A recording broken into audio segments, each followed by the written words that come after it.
Praise the Lord. Hallelujah.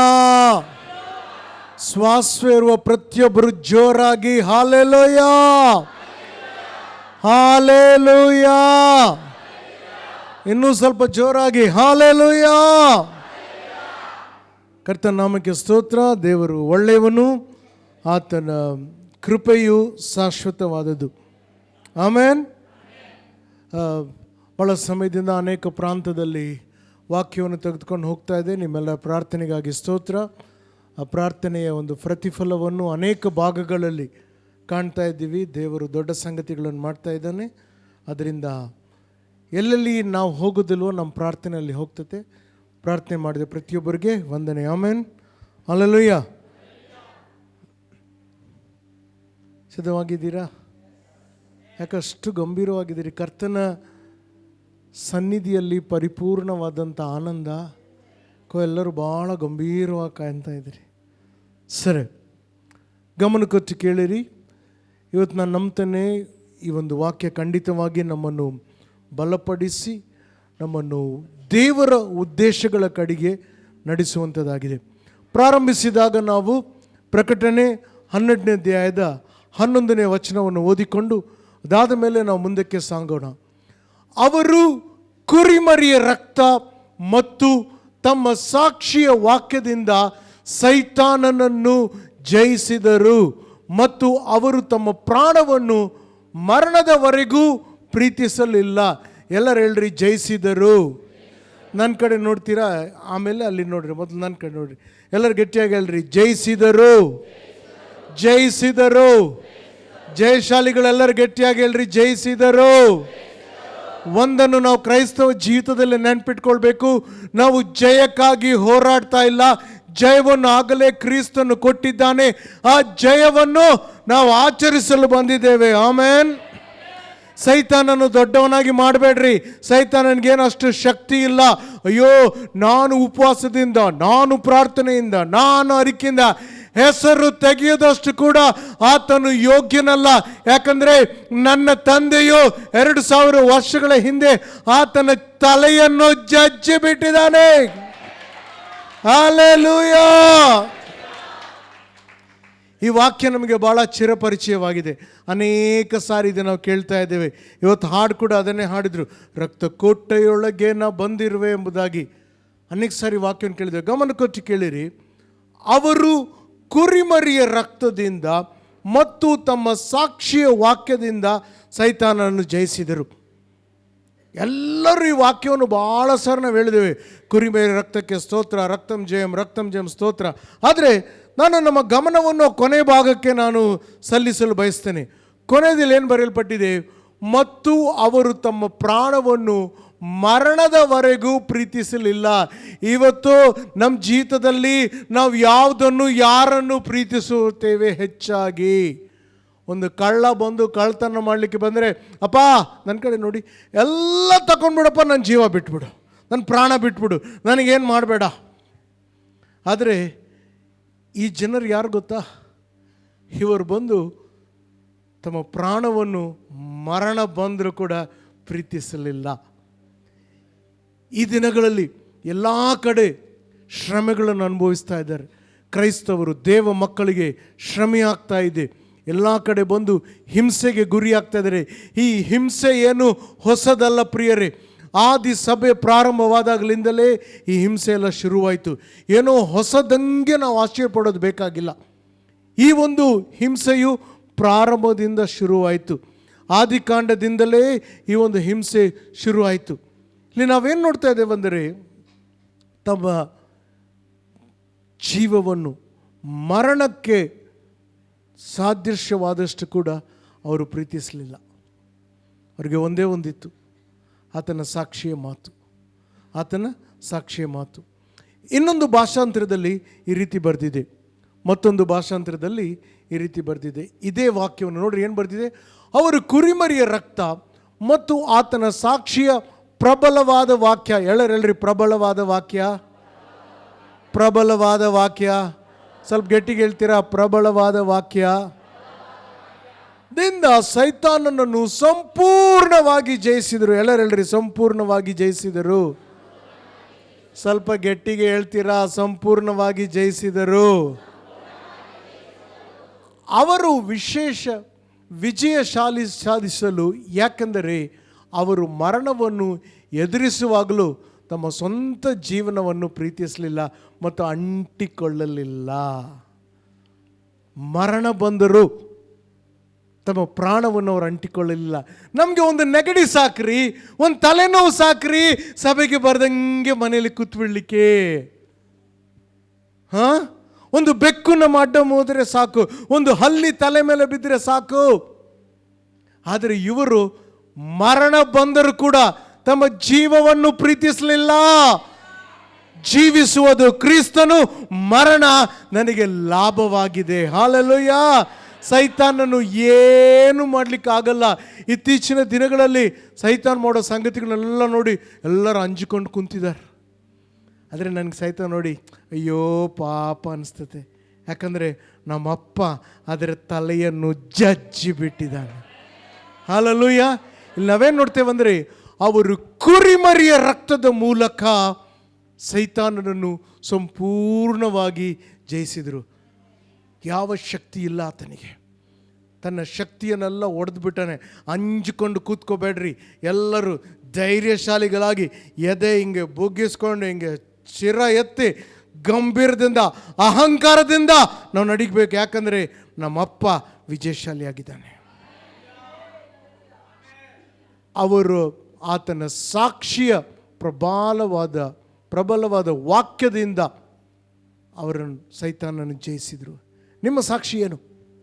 ಇವತ್ತು ಜನರು ನಿಮ್ಮ ಬಗ್ಗೆ ಏನು ಸಾಕ್ಷಿ ಕೊಡ್ತಾರೆ? ಆ ಸಾಕ್ಷಿ ಒಂದು ದೊಡ್ಡ ಆಯುಧ. ರಕ್ತ ಆಯುಧ, ಯೇಸು ಸ್ವಾಮಿ ಹೆಸರು ಆಯುಧ ಸರಿ. ಆದರೆ ನಮ್ಮ ಸಾಕ್ಷಿ ದೊಡ್ಡ ಆಯುಧ. ಸಾಕ್ಷಿ ಅಂದರೆ ಏನು ಗೊತ್ತಾ? ನಾವು ಏನಾಗಿದ್ದೇವೋ ಅದೇ ನಮ್ಮ ಸಾಕ್ಷಿಯಾಗಿದೆ. ಇವತ್ತು ನಾವೇನಾಗಿದ್ದೀವಿ, ಆ ಸಾಕ್ಷಿ ಸೈತಾನನನ್ನು ಜಯಿಸ್ತದೆ. ಯಾಕಂದರೆ ಅವನು ಏನು ಮಾಡೋಕ್ಕಾಗಲ್ಲ.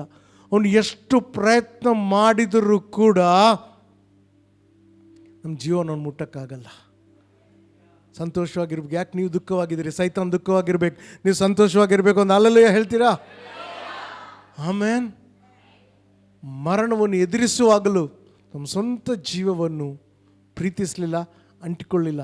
ಇವತ್ತು ಯಾವುದಕ್ಕೆ ಅಂಟ್ಕೊಂಡಿದ್ದೀರಿ? ನೀವು ಯಾವುದಕ್ಕೆ ಅಂಟ್ಕೊಂಡಿದ್ದೀರಿ?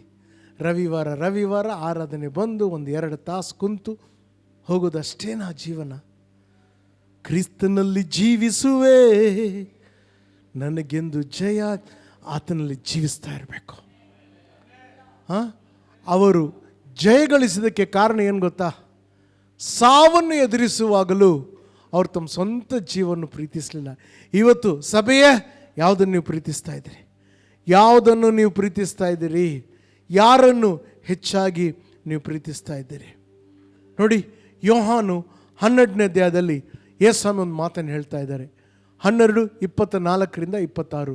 ನಾನು ನಿಮಗೆ ನಿಜವಾಗಿ ಹೇಳುವುದೇನೆಂದರೆ, ಗೋಧಿಯ ಕಾಲು ಭೂಮಿಯಲ್ಲಿ ಬಿದ್ದು ಸಾಯದಿದ್ದರೆ ಅದು ಒಂದೇ ಆಗಿ ಉಳಿಯುವುದು. ಅದು ಸತ್ತ ಮೇಲೆ ಬಹಳ ಫಲ ಕೊಡುವುದು. ತನ್ನ ಪ್ರಾಣವನ್ನು ಪ್ರೀತಿಸುವವನು ಅದನ್ನು ಕಳಕೊಳ್ಳುವನು. ಈ ಲೋಕದಲ್ಲಿ ತನ್ನ ಪ್ರಾಣವನ್ನು ಹಾಗೆ ಮಾಡುವವನು ನಿತ್ಯ ಜೀವಕ್ಕೆ ಅದನ್ನು ಕಾಪಾಡಿಕೊಳ್ಳುವನು. ಯಾವನಾದರೂ ನನ್ನನ್ನು ಸೇವಿಸುವುದಾದರೆ ಆತನು ನನ್ನನ್ನು ಹಿಂಬಾಲಿಸಲಿ.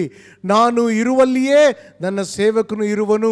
ಯಾವನಾದರೂ ನನ್ನನ್ನು ಸೇವಿಸುವನಾದರೆ ನನ್ನ ತಂದೆಯು ಅವನನ್ನು ಸನ್ಮಾನಿಸುತ್ತಾನೆ. Wow, hallelujah. ಸಾಕ್ರಿ, ಈ ವಾಕ್ಯ ಸಾಕು ನಮ್ಮ ಜೀವನವನ್ನು ನಡೆಸಲಿಕ್ಕೆ. ಬೇರೆ ಏನು ಬೇಕಾಗಿಲ್ಲ. ಏನು ನೋಡ್ತೇವೆ? ನಿಜವಾಗಿ ನಾನು ಹೇಳುತ್ತೇನೆ, ಗೋಧಿಯ ಕಾಳು ಭೂಮಿಯಲ್ಲಿ ಬಿದ್ದು ಸಾಯದೇ ಇದ್ದರೆ ಅದು ಒಂದೇ ಆಗಿರ್ತದೆ. ಅನ್ಕಡಿ ನೋಡಿ, ಇಲ್ಲಿ ನಾವೇನು ನೋಡ್ತಾ ಇದ್ದೇವೆ ಅಂದರೆ, ಮರಣದರಷ್ಟು ಕೂಡ ಅವರು ತಮ್ಮ ಜೀವಿತವನ್ನು ಪ್ರೀತಿಸಲಿಲ್ಲ. ಇಲ್ಲಿ ಯೇಸುಸ್ವಾಮಿ ಏನು ಹೇಳ್ತಿದ್ದಾರೆ ಅಂದರೆ, ಒಂದು ಗೋಧಿಯು ಅದು ಸಾಯದೇ ಇದ್ದರೆ ಒಂದೇ ಆಗಿರ್ತದೆ, ಆದರೆ ಸತ್ತರೆ ಅದು ಬಹಳ ಫಲ ಕೊಡ್ತದೆ. ಇದು ಮರಣ ಅಂದರೆ ಶಾರೀರಿಕ ಮರಣದ ಬಗ್ಗೆ ಮಾತಾಡ್ತಾ ಇಲ್ಲ. ನಾವು ಎಲ್ಲ ಸಂಗತಿಗಳಿಗಾಗಿ ಸತ್ತು ಕ್ರಿಸ್ತನಿಗೋಸ್ಕರ ಜೀವಿಸಬೇಕು. ಪಾಪಕ್ಕಾಗಿ, ಕೋಪಕ್ಕಾಗಿ ಮತ್ತು ಅನೇಕ ಶೋಧನೆಗಳಿಗಾಗಿ, ಆ ಸಂಗತಿಗಳಿಗಾಗಿ ನಾವು ಸತ್ತಿದ್ದೇವಾ? ಅಥವಾ ಇನ್ನೂ ನಮ್ಮಲ್ಲಿ ಅಂಥ ವಿಷಯಗಳಿದೆಯಾ? అహంకార, ಹೆಮ್ಮೆ. నేను ఎవరు తెలుసా నీకు? ఎవరైతే ఏమి ಜಾನಿ ಲಿವರ್ ಹೆಸರು ಕೇಳಿದ್ದೀರಾ? ಕೇಳ್ದಂಗೆ ಹಂಗೆ ಆ್ಯಕ್ಟಿಂಗ್ ಮಾಡಬೇಡ್ರಿ, ನನಗೆ ಗೊತ್ತು ಭಾಳ ಮಂದಿ ಕೇಳಿದ್ದೀರಿ. ಹಿಂದಿ ಚಿತ್ರದಲ್ಲಿ ಒಬ್ಬ ಕಾಮಿಡಿಯನ್, ಅವ್ರ ರಕ್ಷಣೆ ಹೊಂದಿ ದೇವರನ್ನು ಕಂಡುಕೊಂಡಿದ್ದಾರೆ. ಅನೇಕ ವರ್ಷಗಳಿಂದ ಬೆಳ್ಳಾರಿಗೆ ಬಂದಿದ್ದರು, ಭಾಳ ವರ್ಷಗಳಿಂದ. ಅವ್ರು ಹೇಳ್ತಿದ್ದು ಏನೊಂದು ಮಾತೇನೆಂದರೆ, ಅವ್ರು ಹೇಳಿದರು, ಅದು ಅಹಂಕಾರ ಎಂಬಂಥ ಗಿಡ ಮೆಲ್ಲಕ್ಕೆ ಹಿಂದೆಯಿಂದ ಬೆಳೀತದಂತೆ, ಹಿಂದೆಯಿಂದ ಬೆಳೀತದಂತೆ. ಮುಂದೆಯಿಂದ ಬೆಳೆದ್ರೆ ಕತ್ತರಿಸ್ಬೋದು, ಹಿಂದೆಯಿಂದ ಬೆಳೀತೈತೆ ಗೊತ್ತಾಗಲ್ಲ. ಭಾಳ ಮಂದಿಗೆ ಅಹಂಕಾರ ರೀ, ನಾವು ಯಾರು ರೀ? ಕ್ರಿಸ್ತನಿಲ್ದಿದ್ರೆ ನಾವು ಏನೂ ಅಲ್ಲ. ಆತನು ಹೇಳ್ತಾನೆ, ನೀವು ನನ್ನನ್ನು ಆರಿಸಿಕೊಳ್ಳಿಲ್ಲ, ನಾನು ನಿಮ್ಮನ್ನು ಆರಿಸಿಕೊಂಡಿದ್ದೇನೆ. ನೀವು ಹೋಗಿ ನನ್ನ ಹೆಸರಿನ ನಿಮಿತ್ತವಾಗಿ ಬಹಳ ಫಲ ಕೊಡಬೇಕು. ಪ್ರತಿಯೊಬ್ಬರಲ್ಲಿ ದೇವರ ಒಂದು ಕ್ಷಮತೆಯನ್ನು ಇಟ್ಟಿದ್ದಾನೆ. ಇವತ್ತು ನೀವು ಯಾವ ಕಷ್ಟಗಳಿಂದ ಹಾದೋಗ್ತಿದ್ರೋ ನನಗೆ ಗೊತ್ತಿಲ್ಲ, ಇವತ್ತು ನಿಮ್ಮ ಸಮಸ್ಯೆ ಏನೋ ನನಗೆ ಗೊತ್ತಿಲ್ಲ. ಆದರೆ ನನಗೆ ಒಂದು ಗೊತ್ತು, ಆ ಭೂಮಿ ಆಕಾಶಗಳನ್ನು ಸೃಷ್ಟಿಸಿದ ಸರ್ವಶಕ್ತನು ಒಂದು ಹಿತದಿಂದ, ಒಂದು ಯೋಚನೆಯಿಂದ ನಿಮ್ಮನ್ನು ಈ ಭೂಮಿಗೆ ಕಳಿಸಿದ್ದಾನೆ. ಭೂಮಿಯಲ್ಲಿ ನೀವು ಯಾರು ಆಕ್ಸಿಡೆಂಟ್ ಆಗಿ ಆಕಸ್ಮಿಕವಾಗಿ ಬರಲಿಲ್ಲ. ನಂಬಿದವರು ಮಾತ್ರ ಆಮೇಲೆ ಹೇಳ್ಬೋದು. ನನಗೆ ಒಂದು ಉದ್ದೇಶವಿದೆ, ನನ್ನ ಜೀವಿತದಲ್ಲಿ ಒಂದು ಗುರಿ ಇದೆ, ಅದಕ್ಕೋಸ್ಕರನೇ ನನ್ನನ್ನು ಭೂಮಿಯಲ್ಲಿ ಆತನು ಕಳಿಸಿದ್ದಾನೆ. ಆದರೆ ಅನೇಕರಲ್ಲಿ ನಾವು ಫಲ ಕೊಡ್ತಾ ಇಲ್ಲ. ಯಾಕೆ ಗೊತ್ತಾ? ನಾವು ಇನ್ನೂ ನಮ್ಮ ಸ್ವಂತ ವಿಷಯಗಳಿಗೋಸ್ಕರ ಜೀವಿಸ್ತಾ ಇದ್ದೇವೆ. ಅವರು ಮರಣಕ್ಕೆ ಗುರಿಯಾದರೂ ಕೂಡ ತಮ್ಮ ಪ್ರಾಣವನ್ನು ಪ್ರೀತಿಸಲಿಲ್ಲ. ಅದಕ್ಕೆ ಅವರು ಜಯಶಾಲಿಗಳಾದರು. ಏನು ಮಾಡ್ತಾನ್ರಿ ಸೈತಾನ್? ಏನು ತಗೊತಾನ್ರಿ? ಕಡಿಮೆ ಪಕ್ಷಕ್ಕೆ ಪ್ರಾಣ ತಗೊತಾನಷ್ಟೇ. ದೇವರಿಗೆ ಮಕ್ಕಳಿಗೆ ಮರಣ ಲಾಭಕರ. ಯಾಕಂದರೆ ಇಲ್ಲಿ ನಾವು ಕಣ್ಣು ಮುಚ್ಚಿದರೆ ಅಲ್ಲಿ ಕಣ್ಣು ತೆಗೆದು ಸ್ವರ್ಗದಲ್ಲಿರ್ತೇವೆ. ಮತ್ತು ಯಾವುದಕ್ಕೆ ಹಂಚಿಕೊಂಡು ಜೀವಿಸ್ತೀರಿ? ಸ್ವಲ್ಪ ಕಾಲ ಈ ಭೂಮಿಯಲ್ಲಿ ಯೇಸುಗಾಗಿ, ಸುವಾರ್ತೆಗಾಗಿ, ಪರಲೋಕವೇ ನನ್ನ ಉಸಿರು, ಪರಿಶುದ್ಧವೇ ನನ್ನ ಮಾತು. ಸ್ವಲ್ಪ ಕಾಲ ಈ ಭೂಮಿಯಲ್ಲಿ, ಅದಕ್ಕೋಸ್ಕರ ಅಂಜಿ ಬರ್ಕಮನ್ ಫಾದರ್ದು ಒಂದು ಹಾಡು ತಮಿಳ್ನಲ್ಲಿದೆ. ಅವರು ತೆಲುಗು ಕನ್ನಡದಲ್ಲಿ ಏನು ಮಾಡಿಲ್ಲ, ಅದನ್ನ ಇನ್ನೊಂದು ಕಾಣುತ್ತೆ. ತಮಿಳ್ನಲ್ಲಿ ಈ ರೀತಿ ಇದೆ, ಮಹಿಮೆಯಾದ ಪರಲೋಕವು ನನಗೋಸ್ಕರ ಇರ್ತಾ ಇರುವಾಗ ಅಂಜಿ ಯಾಕೆ ಸಾಯ್ತಾ ಇದೆಯೋ, ಸಂತೋಷವಾಗಿ ಜೀವಿಸು. ನಮಗೋಸ್ಕರ ಅಲ್ಲಿ ಮಹಿಮೆ ಕಾಯ್ತಾ ಇದೆ, ಇಲ್ಲಿ ನಮಗೋಸ್ಕರ ಜಯ ಇಟ್ಟಿದ್ದಾನೆ. ಹಲ್ಲೆಲೂಯಾ. ಪ್ರತಿಯೊಬ್ಬರಲ್ಲಿ ಆ ಕ್ಷಮತೆ. ಬಂಗಾರ ಬೆಂಕಿಯಲ್ಲಿ ಹೋದಾಗಲೇ ಎಲ್ಲ ಅಶುದ್ಧತೆ ಅದರಿಂದ ಹೊರಗೆ ಹೋಗ್ತದೆ. ಮತ್ತು ಆ ಬಂಗಾರ ಮಾಡುವನ್ನು ನೋಡಿದಾಗ ಆ ಬಂಗಾರದಲ್ಲಿ ತನ್ನ ಮುಖ ಕಾಣಬೇಕು. ಇವತ್ತು ಯಾವ ಶ್ರಮೆಗಳಿಂದ, ಸಂಕಟಗಳಿಂದ ನಾವು ಹಾದು ಹೋಗ್ತಾ ಇದ್ದೇವಲ್ಲ, ಅದು ನಮ್ಮನ್ನು ರೂಪಿಸುತ್ತದೆ. ಬದಲಾವಣೆ ಆಗಬೇಕು ಅಂದರೆ ಬೀಜ ಸಾಯಲೇಬೇಕು. ಏಸಮ್ ಏನು ಹೇಳ್ತಿದ್ದಾರೆ ನೋಡ್ರಿ, ಸ್ಪಷ್ಟವಾಗಿ ಹೇಳ್ತಾ ಇದ್ದಾರೆ, ಯಾರು ತನ್ನ ಪ್ರಾಣವನ್ನು ಪ್ರೀತಿಸುತ್ತಾರೋ ಅವನು ಅದನ್ನು ಕಳ್ಕೊಳ್ಳುತ್ತಾನೆ. ಈ ಲೋಕದಲ್ಲಿ ತನ್ನ ಪ್ರಾಣವನ್ನು ಹಾಗೆ ಮಾಡುವವನು ನಿತ್ಯ ಜೀವಕ್ಕೆ ಅದನ್ನು ಕಾಪಾಡಿಕೊಳ್ತಾನೆ. ಅದನ್ನು ನೀನು ಕಾಪಾಡಿಕೊಂಡ್ರೆ ಕಳ್ಕೊಂತಿ, ಅದನ್ನು ಹಾಗೆ ಮಾಡಿದ್ರೆ ಕಾಪಾಡ್ಕೊಳ್ತಿ. ಅಲ್ಲಲ್ಲಯ್ಯ. ಕ್ರಿಸ್ತನಿಗೋಸ್ಕರ ಜೀವಿಸೋಣ, ಕ್ರಿಸ್ತನಿಗೋಸ್ಕರ ಜೀವಿಸೋಣ. ಗಮನ ಕೊಟ್ಟು ಕೇಳ್ರಿ ಪ್ರಿಯರೇ, ಆ ಒಂದು ಬೀಜೆಯಲ್ಲಿ ಆತನು ಆ ತಾಕತ್ತನ್ನು ಇಟ್ಟಿದ್ದಾನೆ. ತನ್ನಷ್ಟಕ್ಕೆ ತಾನೇ ನೀವು ಹೀಗೆ ಜೀವಿಸ್ತಾ ಇದ್ರೆ ನೀವು ಏನು ಮಾಡೋಕ್ಕಾಗಲ್ಲ. ಆದರೆ ಯಾವಾಗ ನೀವು ಈ ಇಹಲೋಕಕ್ಕೋಸ್ಕರ, ನಿಮ್ಮ ಸ್ವಂತ ವಿಷಯಗಳಿಗೋಸ್ಕರ ಸತ್ತು ಬಿದ್ದರೆ ಬಲವಾದ ಹೆಚ್ಚಾದ ಫಲವನ್ನು ಕೊಡ್ತೇವೆ. ನಿಮ್ಮ ಮುಖಾಂತರ ಸಾವಿರಾರು ಜನರು ದೇವರ ರಾಜ್ಯದಲ್ಲಿ ಬರೋದು, ಅದಕ್ಕಿಂತ ಆನಂದ ಏನೈತ್ರಿ? ಆ ಬಿರಿಯಾನಿಯಲ್ಲಿ ಇಲ್ಲ, ಜೋಳ ರೊಟ್ಟಿಯಲ್ಲಿಲ್ಲ, ಅದು ಯಾವುದ್ರಲ್ಲಿದೆ? ಆ ಫಲ ಕೊಡುವುದರಲ್ಲೇ. ಸುಲಭ ಅಲ್ಲ, ಮರಣ ಅನ್ನೋದು ಸುಲಭವಲ್ಲ. ಆ ಬೀಜವು ಕತ್ತಲಿನಲ್ಲಿ ಹೋಗ್ತದೆ. ಭೂಮಿಯೊಳಗೆ ಆ ಬೀಜವನ್ನು ಹಾಕ್ತಾರೆ, ಕತ್ತಲು, ಅಲ್ಲಿ ಏನಿರಲ್ಲ. ಆ ಕತ್ತಲಲ್ಲಿ ಬೀಜವು ತನ್ನ ಬದಲಾವಣೆ ಆಗ್ತದೆ. ನಾವು ಹಾಡ್ತೀವಲ್ಲ, ರೂಪಾಂತರಗೊಳಿಸಯ್ಯ ಮಹಿಮೆಯ ಸರೆ ಮಗನೇ ಮಗಳೇ ಹೋಗು ಒಳಗೆ. ಅಯ್ಯೋ ಬೇಡ, ಅಯ್ಯೋ ಬೇಡ. ಅಲ್ಲಿನೇ ನಮ್ಮಲ್ಲಿರುವಂಥ ಕ್ಷಮತೆಯನ್ನು ಆತನು ರೂಪಿಸ್ತಾ ಇದ್ದಾನೆ. ಮರಣ ಬೇಡ ಯಾರಿಗೆ. ಪ್ಲೀಸ್ ತಪ್ಪರ್ಥ ಮಾಡ್ಕೊಳ್ಬೇಡ್ರಿ. ಮರಣ ಅಂದರೆ ನಾನು ಶಾರೀರಿಕ ಮರಣದ ಬಗ್ಗೆ ಮಾತಾಡ್ತಾ ಇಲ್ಲ, ಅದು ಒಂದಿನ ಸಾಯಲೇಬೇಕು, ಅದು ಬೇರೆ ಮಾತು. ಅಂದರೆ ಜೀವಿಸ್ತಾ ಇರೋ ಪೌಲ್ ಹೇಳ್ತಾನೆ, ನಾನು ಪ್ರತಿದಿನವೂ ನಾನು ಸಾಯ್ತಾ ಇದ್ದೀನಿ ನನ್ನ ಸ್ವಂತ ಆಸೆಗೋಸ್ಕರ, ನನ್ನ ಸ್ವಂತ ಇಚ್ಛೆಗಳಿಗೋಸ್ಕರ. ನಾನು ಬರೇ ಜೀವಿಸ್ತಾ ಇದ್ದೀನಿ ಒಂದೇ ಒಂದು ಕಾರಣ, ಕ್ರಿಸ್ತನಿಗೋಸ್ಕರ, ಕ್ರಿಸ್ತನಿಗೋಸ್ಕರ. ಹಲ್ಲೆಲೂಯಾ. ಮರಣ ಬೇಕು ಪ್ರಿಯರೇ, ಶ್ರಮೆಗಳು ಬೇಕು. ಮರಣ ಶ್ರಮೆ ಇಲ್ಲದೆ ಇದ್ದರೆ ಆ ಬೀಜದಲ್ಲಿರುವಂಥ ಕ್ಷಮತೆ ಪ್ರತಿಫಲ ಹೊರಗೆ ಬರೋಕ್ಕಾಗಲ್ಲ. ಮರಣ ಬೇಕು, ಸುಲಭ ಅಲ್ಲ, ಅದು ಕಠಿಣವಾಗ್ತದೆ. ಆ ಮರಣ ಹೇಗೆ ಆಗ್ತದೆ ಗೊತ್ತಾ? ನಮ್ಮನ್ನು ನಾವು ಆತನಿಗೆ ಶರಣಾಗಿ ಒಪ್ಪಿಸ್ಕೊಡ್ಬೇಕು. ಅಪ್ಪ ನನ್ನ ಸ್ವಂತ ಆಸೆ ಇಲ್ಲಪ್ಪ, ನಿಂದೆ ಬೇರೇನೂ ಆಸೆ ಇಲ್ಲ.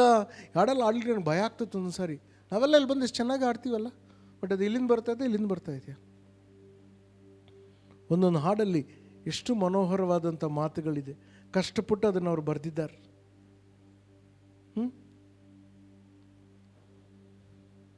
ಉದ್ದೇಶವನ್ನು ನೆರವೇರಿಸಬೇಕಂದ್ರೆ ಆ ಬೀಜ ಸಾಯಲೇಬೇಕು.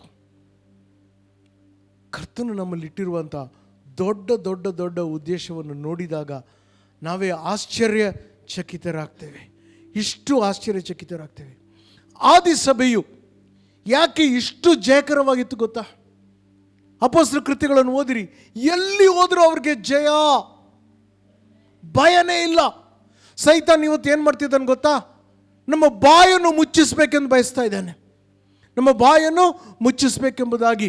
ಆದರೆ ಅವರು ಸೈತಾನನ್ನು ಹೇಗೆ ಗೆದ್ದರು? ತಮ್ಮ ಸಾಕ್ಷಿಯ ಮಾತಿನಿಂದ. ಬಾಯಿ ತೆಗೆದು ಧೈರ್ಯವಾಗಿ ಹೇಳ್ತೀರಾ ಎಲ್ಲರಿಗೆ, ನಾನು ಯೇಸುವಿನ ಮಗನು, ನಾನು ಯೇಸುವಿನ ಮಗಳು ಅಂತ ಹೇಳ್ತೀಯಾ? ಇಲ್ಲ ಇಲ್ಲ, ನಾನು ಸುಮ್ಮನೆ ಹಂಗೆ ಚರ್ಚಿಗೆ ಹೋಗ್ತೀನಿ ಅಷ್ಟೇ ರೀ. ಹಲೋ, ನನ್ನ ನಿಮಿತ್ತವಾಗಿ ಜನರ ಮುಂದೆ ನಾಚಿಕೆ ಪಟ್ಟರೆ ಒಂದು ದಿನ ಅಪ್ಪ ಅಲ್ಲಿ ಸ್ವರ್ಗದಲ್ಲಿ ನಾಚಿಕೆ ಪಡ್ತಾನೆ ನಿನ್ನ ಮುಂದೆ. ಕ್ರಿಸ್ತನ ಹೆಸರಿನ ನಿಮಿತ್ತ ಕೆಲವು ವಾರಗಳ ಹಿಂದೆ ಒಬ್ಬ ದೇವರ ಸೇವಕನನ್ನು ಸುಟ್ಟು ಕೊಂದರು. ಚಾರ್ಲಿ ಕರ್ಕ್ ಎಂಬುದಾಗಿ. ಆತನು ಜೀವಿಸ್ತಾ ಇರುವಾಗ ಆತಂದು ಒಂದು ಸಂದೇಶ ಕೂಡ ನಾನು ಕೇಳಲಿಲ್ಲ. ಅದೇ ನನಗೆ ದುಃಖವಾಯಿತು. ಆತನ ಹೆಸರು ಕೂಡ ನಾನು ಕೇಳಲಿಲ್ಲ. ಅವನು ಸತ್ತಾಗ ಅದೆಲ್ಲ ಹೊರಗೆ ಬಂದಾಗ ಅವನ ಬಗ್ಗೆ ಈಗ ದಿನಾಲೂ ಆತನ ಬಗ್ಗೆ ಕೇಳ್ತಾ ಇರ್ತೀನಿ, ಆತನ ಸಂದೇಶ ಕೇಳ್ತಾ ಇರ್ತೀನಿ. ಬೀದಿಗೆ ಕಾಲೇಜಿಗೆ ಹೋಗಿ ಅಮೆರಿಕನಲ್ಲಿ ಹೇಳ್ತಾ ಇದ್ದ ಎಲ್ಲರಿಗೇನು, ಏಸ್ವಾಮಿ ಜೀವಿಸೋ ದೇವರು, ಏಸ್ವಾಮಿ ಜೀವಿಸೋ ದೇವರು ಎಂಬುದಾಗಿ. ಸುಟ್ಟು ಕೊಂದರು. ಅವನು ಹೆಂಗೆ ಗೊತ್ತಾ? ಗುಂಡು ಕರೆಕ್ಟ್ ಇಲ್ಲಿ ಕುತ್ತಿಗೆಯಲ್ಲಿ ಇಲ್ಲಿ ಕೊಟ್ಟರು, ಸತ್ತೋಗ್ಬಿಟ್ಟ ಅಲ್ಲೇ. ಆಮೇಲೆ ಏನು ಹೇಳಿದ್ರು ಗೊತ್ತಾ? ಅವನ ಸ್ವರ ಬಂದ್ ಮಾಡಬೇಕೆಂಬುದಾಗಿ ಅವನು ಸುಟ್ಟು ಕೊಂದರಂತೆ. ಆದರೆ ಒಬ್ಬ ಚಾರ್ಲಿ ಕರ್ಕ್ ಕೊಂದರೆ ಆ ಒಂದು ಬೀಜ ಸತ್ತೋಯ್ತು. ಒಂದು ಬೀಜ ಹೋದರೆ ಸಾವಿರಾರು ಚಾರ್ಲಿ ಕರ್ಕನ್ನು ದೇವರು ಎಬ್ಬಿಸ್ತಾನೆ. Hallelujah, hallelujah. ಹಂಚ್ಕೊಂಡು ಜೀವಿಸ್ಬೇಡ್ರಿ, ಏನು ಮಾಡೋಕ್ಕೆ ಆಗಲ್ಲ ಸೈತಾನ. ಹಲ್ಲೆಲೂಯಾ, ಏನು ಮಾಡಲಿಕ್ಕಾಗಲ್ಲ. ಆದಿ ಸಭೆಗೆ ಗೊತ್ತಿತ್ತು ಏನೆಂಬುದಾಗಿ. ಅವರ ಜೀವಿತದಲ್ಲಿ ಅವ್ರಿಗೆ ಯಾವ ಟೈಮಲ್ಲಾದರೂ ಮರಣ ಬರುತ್ತದೆ ಎಂಬುದಾಗಿ. 2 ಕೊರಿಂಥಿ 1ನೇ ಅಧ್ಯಾಯ 8-10. ಸಹೋದರರೇ, ಆ ಸದ್ಯದಲ್ಲಿ ನಮಗುಂಟಾದ ಉಪದ್ರವವನ್ನು ನೀವು ತಿಳಿಯಬೇಕೆಂದು ನಾನು ಅಪೇಕ್ಷಿಸ್ತೇನೆ. ಅವ್ರು ಏನೇನು ಕಷ್ಟ ಅನುಭವಿಸಿದ್ರು ನಾವು ಇನ್ನೂ ತಿಳ್ಕೊಂಡಿಲ್ಲ. ಅದಕ್ಕೆ ಒಂದು ಚಿಕ್ಕ ತಲೆನೋವು, ಒಂದು ನೆಗಡಿ ಬಂದರೆ ಸಾಕು, ನಮ್ಮನ್ನು ಅದು ಬಂದ್ ಮಾಡಿಬಿಡ್ತದೆ. ಇಷ್ಟು ಶ್ರಮೆಗಳನ್ನು ಆದಿಸಭೆ ಅನುಭವಿಸಿತು. ಏನು ಹೇಳ್ತಾನೆ ನೋಡ್ರಿ, ಹೇಗೆಂದರೆ ನಾವು ಜೀವಿತದ ನಿರೀಕ್ಷೆ ಇಲ್ಲದವರಾಗುವಷ್ಟು ಅಳತೆಗೆಟ್ಟು ಬಲ ಮೀರಿ ಕುಗ್ಗಿ ಹೋದೆವು. ಎಷ್ಟೆಲ್ಲ ಕಷ್ಟ ಬಂತು ಅವ್ರಿಗೆ, ತಟ್ಕೊಳ್ಳಿಕ್ಕೆ ಆಗಲಿಲ್ಲಂತೆ. ಅಳತೆ ಮೀರಿ ಕೈ ಎತ್ಬಿಟ್ರು. ಆಗೋದಿಲ್ಲಪ್ಪ ನನ್ನ ಕೈಯಲ್ಲಿ, ಆಯಿತು ಮುಗೀತು, ನನ್ನ ಕೈಯಲ್ಲಿ ಆಗಲ್ಲ ಏನಂತಾರೆ ನೋಡಿ. ಆದರೆ ಮರಣವಾಗದನೆಂಬಂತೆ ನಿರ್ಣಯವು ನಮ್ಮೊಳಗೆ ಉಂಟಾಯಿತು. ಮರಣವಾಗುತ್ತದೋ ಎಂಬುದಾಗಿ ಅವರು ಅಂದುಕೊಂಡ್ರಂತೆ. ನಾವು ನಮ್ಮ ಮೇಲೆ ಭರವಸೆ ಇಟ್ಟುಕೊಳ್ಳದೆ ಸತ್ತವರನ್ನು ಎಬ್ಬಿಸಿದ ದೇವರ ಮೇಲೆ ಭರವಸೆವಿಡುವವರು ಆಗಬೇಕೆಂದು ಹೀಗಾಯಿತು. ಯಾರನ್ನು ನೀವು ನಂಬ್ತಾ ಇದ್ದೀರಿ? ನೀವು ಯಾರ ಮೇಲೆ ನಂಬಿಕೆ ಇಟ್ಟಿದ್ದೀರಿ? ಪೌಲ್ ಹೇಳ್ತಾನೆ, ನಮ್ಮ ಮೇಲೆ ನಮಗೆ ನಂಬಿಕೆ ಇಲ್ಲ, ಸತ್ತರೊಳಗಿಂದ ಬದುಕಿಸುವ ಆತನ ಮೇಲೆ ನಂಬಿಕೆ. ಆತನ ಇಚ್ಛೆ, ಅದಕ್ಕೆ ಇವತ್ತು ನಾವು ಬದುಕಿದ್ದೇವೆ. ಅಂದರೆ ಯಾವಾಗಲೂ ನಾವು ಸತ್ತಿರಬೇಕು. ಇವತ್ತು ಯಾಕೆ ಸೈತಾನ ನಮ್ಮನ್ನು ಮುಟ್ಲಿಕ್ಕೆ ಆಗ್ತಾ ಇಲ್ಲ? ಇಸ್ರಾಯೇಲನ್ನು ಕಾಪಾಡುವಾತನು ನಿದ್ರಿಸುವುದಿಲ್ಲ, ತೂಕಡಿಸುವುದಿಲ್ಲ. ಆತನ ದೃಷ್ಟಿ ನಮ್ಮ ಮೇಲೆ ಇದೆ. ನಾವು ಮಲಗಿದಾದರೂ ಕೂಡ ಆತನು ನಮ್ಮನ್ನು ನೋಡ್ತಾ ಇದ್ದಾನೆ. ಯಾವನು ಯಾರು ಏನು ಮಾಡೋಕ್ಕಾಗಲ್ಲ. ಹಲ್ಲೆಲೂಯ. ಯಾರೇನು ಮಾಡೋಕ್ಕಾಗಲ್ಲ. ಯಾರೇನು ಮಾಡೋಕ್ಕಾಗ. ಮುಂದೆ ಏನು ಹೇಳ್ತಾನೆ ನೋಡ್ರಿ. ಆತನು ನಮ್ಮನ್ನು ಎಂಥ ಭಯಂಕರವಾದ ಮರಣದಿಂದ ತಪ್ಪಿಸಿದ್ದಾನೆ ಮತ್ತು ತಪ್ಪಿಸುತ್ತಾನೆ. ಇನ್ನು ಮುಂದೆ ಆತನು ನಮ್ಮನ್ನು ತಪ್ಪಿಸುತ್ತಾನೆಂಬುದು ನಾವು ಆತನಲ್ಲಿ ಭರವಸೆ ಉಳ್ಳವರಾಗಿದ್ದೇವೆ. ಭೂಮಿಯಲ್ಲಿ ನಾನು ಜೀವಿಸಬೇಕು ಅನ್ನೋ ತನಕ ಯಾವನು, ಯಾವ ಪಾರ್ಟಿ, ಯಾವ ಮಂದಿ ನನ್ನನ್ನು ಏನು ಮಾಡೋಕ್ಕಾಗಲ್ಲ. ಯಾಕಂದರೆ ನನ್ನ ಜೀವ ಕ್ರಿಸ್ತನಲ್ಲೇ ಅಡಗಿಸಲ್ಪಟ್ಟಿದೆ. ಹಲ್ಲೆಲೂಯ. ಇತಿಹಾಸ ಹೇಳುತ್ತದೆ, ಚರಿತ್ರೆ ಹೇಳುತ್ತದೆ, ಪೌಲನನ್ನು ಸೆರೆಗೆ ಹಾಕಿದ್ದಾರೆ. ಜೀವಿತದ ಮುಕ್ತಾಯಕ್ಕೆ ಬಂದಿದ್ದಾನೆ ಪೌಲನು. ನಾಳೆ ಬೆಳಗ್ಗೆ ಅವನ ತಲೆ ಕತ್ತರಿಸ್ತಾರಂತೆ. ಆಗಲೇ ಅವನು ಹೇಳ್ಬಿಟ್ಟಿದ್ದಾರೆ, ನಾಳೆ ಬೆಳಗ್ಗೆ ನಿನ್ನ ತಲೆ ಕಟ್ ಮಾಡ್ತೀವಿ ಅಂದೇಳಿ. ಅಲ್ಲಿ ಕೂತ್ಕೊಂಡು ಪೌಲನು ಜೈಲಿನಿಂದ ಫಿಲಿಪಿಯರು ಬರೆದ ಪತ್ರಿಕೆ ಬರಿತಾ ಇದ್ದಾನೆ. ನಾಳೆ ಸಾಯಬೇಕು, ಇವತ್ತು ಬರಿತಾ ಇದ್ದಾನೆ. ತಿಮೋತಿಗೆ ಬರೆದ 2ನೇ ಪತ್ರಿಕೆ ಬರಿತಾ ಇದ್ದಾನೆ. ಫಿಲಿಪಿಯಲ್ಲಿ ಏನು ಬರಿತಾ ಇದ್ದಾನೆ? ಯಾವಾಗಲೂ ಕರ್ತನಲ್ಲಿ ಸಂತೋಷಿಸಿರಿ, ಸಂತೋಷ ಪಾಡಿರಿ ಅಂದೇಳಿ ಎಲ್ಲಿಂದ ಬರಿತಾ ಇದ್ದಾನೆ? ಜೈಲಿಂದ. ನಮಗೊಂದು ನೆಗಡಿ ಸಾಕು, ಮುಖವನ್ನು ಸಪ್ಪಗೆ ಮಾಡ್ಕೊಳ್ಳಂತೆ. ಒಂದು ಹೊಟ್ಟೆ ನೋವು ಸಾಕು, ಒಂದು ತಲೆನೋವು ಸಾಕು. ಹಲೋ, ಯಾರೊಬ್ಬನು ಬಂದು ಕೇಳ್ತಾನೆ, ಹೇ ಪೌಲ್, ನೀನು ಏನಾಯ್ತು? ನಿನ್ನ ಮನುಷ್ಯನ ಏನು? ನಿನ್ನ ಜೀವ ತೆಗಿತಾ ಇದ್ದಾರ ಕಣ, ನಾಳೆ ಇಷ್ಟು ಸಂತೋಷವಾಗಿದ್ದಿಲ್ಲ. ಅದನ್ನ ಹೇಳಿದಂತೆ, ಹಲೋ, ಸತ್ತವ್ರನ್ನು ನೀವು ಸಾಯಿಸ್ಲಿಕ್ಕೆ ಆಗಲ್ಲ. ನಾನು ಹೇಳಿದ ಅರ್ಥ ಆಯ್ತಾ ನಿಮಗೆ? ಸತ್ತವರನ್ನು ನೀವು ಸಾಯಿಸ್ಲಿಕ್ಕೆ ಆಗಲ್ಲ. ಯಾಕಂದರೆ ದಮಸ್ಕಸ್ ಹಾದಿಯಲ್ಲಿ ಕ್ರೈಸ್ತವರಿಗೆ ಹಿಂಸೆ ಮಾಡ್ಕೊತ ನಾನು ತಿರುಗಾಡ್ತಾ ಇರುವಾಗ ಅಲ್ಲಿ ನಾನು ಯೇಸುವನ್ನು ಕಂಡೆ. ಅದೇ ದಿನ ಸೌಲ್ ಸತ್ತನು, ನಾನು ಕ್ರಿಸ್ತನೊಂದಿಗೆ ಶಿಲುಬೆಗೆ ಹಾಕಲ್ಪಟ್ಟಿದ್ದೇನೆ. ಇನ್ನು ಜೀವಿಸೋದು ನಾನಲ್ಲ, ಕ್ರಿಸ್ತನು ನನ್ನಲ್ಲಿ ಜೀವಿಸ್ತಾ ಇದ್ದಾನೆ. ನಾನಂತೂ ನಂಬಿಕೆಯಿಂದ ಆತನಲ್ಲಿ ನನ್ನ ಪ್ರಾಣವನ್ನು ಪ್ರೀತಿಸಿ ನನಗೋಸ್ಕರ ತನ್ನ ಜೀವವನ್ನೇ ಕೊಟ್ಟಂತ ಕ್ರಿಸ್ತನಿಗೋಸ್ಕರ ನಾನು ಜೀವಿಸ್ತಾ ಇದ್ದೇನೆ. ಸಾರಿ, ಸತ್ತವರನ್ನು ನೀವು ಸಾಯಿಸ್ಲಿಕ್ಕೆ ಆಗೋದೇ ಇಲ್ಲ. ಹಲ್ಲೆಲೂಯ. ಅದಕ್ಕೆ ಜೀವನದಲ್ಲಿ ಭಯವೇ ಇಲ್ಲ. ಯಾರಿಗೂ ಯಾವನಿಗೂ ಯಾವತ್ತೂ ಭಯವಿಲ್ಲ. ಯಾಕಂದ್ರೆ ನನ್ನಲ್ಲಿರುವ ಆತನು ಲೋಕದಲ್ಲಿರುವ ಆತನಕ್ಕಿಂತ ದೊಡ್ಡವನಾಗಿದ್ದಾನೆ. जो डर गया समझो वो मर गया बोल के ये बोल रहा है. ಹಲ್ಲೆಲೂಯ. ಏನಕ್ಕೆ ಅಂಜಬೇಕ್ರಿ? ಏನಕ್ಕೆ ಅಂಜಬೇಕು? ಏನಕ್ಕೆ ಅಂಜಬೇಕು? ಕ್ರಿಸ್ತನು ಜೀವಿತದಲ್ಲಿ ಬಂದಾಗಿಂದ ಭಯಕ್ಕೆ ನನ್ನಲ್ಲಿ ಆಸ್ಪದವಿಲ್ಲ. ಹಲ್ಲೆಲೂಯ. ಆದಿ ಸಭೆಗೆ ಇದು ಗೊತ್ತಾಗಿತ್ತು. ಆದಿ ಸಭೆಗೆ ಇದು ಗೊತ್ತಾಗಿತ್ತು. ಯಾವುದಕ್ಕೂ ಹಂಚ್ತಾ ಇಲ್ಲ ಅವರು, ಯಾವುದಕ್ಕೂ ಹಂಚ್ತಾ ಇಲ್ಲ. ಇವತ್ತು ಯಾಕೆ ನಮ್ಮ ಜೀವಿತದಲ್ಲಿ ಫಲ ಇಲ್ಲ ಗೊತ್ತಾ? ನಾವು ನಮಗೋಸ್ಕರ ಜೀವಿಸ್ತಾ ಇದ್ದೀವಿ. ಸಾಕು, ನಿಲ್ಲಿಸ್ರಿ. ಇದರ ಅರ್ಥ ನೀವು ಕೆಲಸ ಎಲ್ಲ ಬಿಟ್ಟು ಸಂಪೂರ್ಣ ಸೇವೆಗೆ ಬರ್ರಿ ಅಂತ ಹೇಳ್ತಾ ಇಲ್ಲ. ನೀವು ಕೆಲಸ ಮಾಡ್ತಾ ಇರ್ರಿ, ಕ್ರಿಸ್ತನಿಗೆ ನಂಬಿಕಸ್ಥರಾಗಿ ಜೀವಿಸ್ರಿ. ಬರೀ ರವಿವಾರ ಕ್ರೈಸ್ತವರಲ್ಲ, ಸೋಮವಾರದಿಂದ ಶನಿವಾರ ತನಕ ಕ್ರೈಸ್ತವರಾಗಿ ಜೀವಿಸ್ತಾ ಇದ್ದೀವ. ಅಪೊಸ್ತಲರನ್ನು ಜನರು ನೋಡಿದಾಗ ಅವ್ರ ಬಗ್ಗೆ ಏನು ಹೇಳಿದ್ರು ಗೊತ್ತಾ? ಜನರು ಹೇಳಿದ ಸಾಕ್ಷಿ, ಇವರೆಲ್ಲರೂ ಅವಿದ್ಯಾವಂತರು, ಏನು ಕಲ್ತಿಲ್ಲ, ಆದರೆ ಕ್ರಿಸ್ತನ ಜೊತೆಯಲ್ಲಿ ಅವರು ಇದ್ದವರು. ನೀವು ನಾನು ಕ್ರಿಸ್ತನ ಜೊತೆಗೆ ಸಮಯ ಗಳಿಸ್ತಾ ಇದ್ದರೆ ನಮ್ಮ ಲೈಫೇ ಬೇರೆ ಇರ್ತೈತೆ. ಜನರು ಅಂಜುತ್ತಾರೆ ನಮ್ಮನ್ನು ನೋಡಿ, ಸೈತಾನ್ ಅಂಜುತ್ತಾನೆ. ಯಾಕಂದರೆ ಸೈತಾನ್ಗೆ ಗೊತ್ತು, ಪ್ರತಿಯೊಂದು ಬೀಜೆಯಲ್ಲಿ ಶಕ್ತಿ ಇದೆ. ಆ ಬೀಜೆ ತನ್ನ ಕ್ಷಮತೆಗೆ ಹಾಗೆ ಫಲ ಕೊಡುವಂಥ ಶಕ್ತಿ ಇದೆ ಆ ಬೀಜೆಯಲ್ಲಿ. ಪ್ರಕಟಣೆ 12:17 ನೋಡ್ರಿ ಏನು ಬರ್ತಿದೆ. ಘಟಸರ್ಪವು ಆ ಸ್ತ್ರೀಯ ಮೇಲೆ ಕೋಪಗೊಂಡು ದೇವರ ಆಜ್ಞೆಗಳನ್ನು ಕೈಕೊಂಡು ನಡೆಯುವವರು, ಯೇಸು ಕ್ರಿಸ್ತನ ವಿಷಯವಾಗಿ ಸಾಕ್ಷಿ ಹೇಳುವವರು ಆದ ಆಕೆಯ ಸಂತತಿಯಲ್ಲಿ ಉಳಿದವರ ಮೇಲೆ ಯುದ್ಧ ಮಾಡಲು ಹೋದನು. ಅನ್ಕಂಡೆ ನೋಡಿ, ಸೈತಾನನಿಗೆ ಯಾರ ಮೇಲೆ ಸಿಟ್ಟು? ಎಲ್ಲರ ಮೇಲೆ ಸಿಟ್ಟಿಲ್ಲ. ಯಾಕೆ ಗೊತ್ತಾ? ಯಾರು ಯೇಸುವನ್ನು ಪ್ರೀತಿಸ್ತಾರೋ, ಯಾರು ಯೇಸುವಿನ ಆಜ್ಞೆಗಳನ್ನು ಕೈಕೊಂಡು ನಡೀತಾರೋ ಅಂಥವ್ರನ್ನು ಹೊಡಿಬೇಕೆಂದು ಕಾಯ್ತಾ ಇರ್ತಾನೆ 24 ಗಂಟೆ. ಇವತ್ತು ಒಬ್ಬ ಸೇವಕರ ಹತ್ರ ಯಾರೊಬ್ಬರು ಬಂದು ಹೇಳಿದ್ರಂತೆ, ಅಯ್ಯ ಏನಯ್ಯ ನೀನು ಸೈತಾನ್ ಕಾಡಿಸ್ತಾನೆ ಅಂತ. ನನ್ನ ಜೀವನದಲ್ಲಿ ಸೈತಾನ್ ನನಗೇನು ಮಾಡ್ತಾ ಇಲ್ಲ. ಆ ಸೇವಕರದಂತೆ ಬಂದು ನೀನು ಮೊದಲು ರಕ್ಷಣೆ ಹೊಂದು. ಸೈತಾನ್ ನಮ್ಮ ನೋಡಿ ಅಂಜುತ್ತಾ ಇದ್ದಾನ, ಇಲ್ಲ ಖುಷಿಯಾಗಿದ್ದಾನ? ನಾನಿರುವುದು ನಿನಗಾಗಿ, ಬಾಳುವ ಇಬ್ಬರು ಹಾಯಾಗಿ. ಹಲೋ, ಯಾರು ವಾಕ್ಯವನ್ನು ಪ್ರೀತಿಸ್ತಾರೋ, ಯಾರು ಆಜ್ಞೆಗಳನ್ನು ಕಾಯ್ಕೊಂಡು ನಡೀತಾರೋ ಅವರ ವಿರುದ್ಧವಾಗಿ ಹೋರಾಟಕ್ಕೆ ಬರ್ತಾನೆ.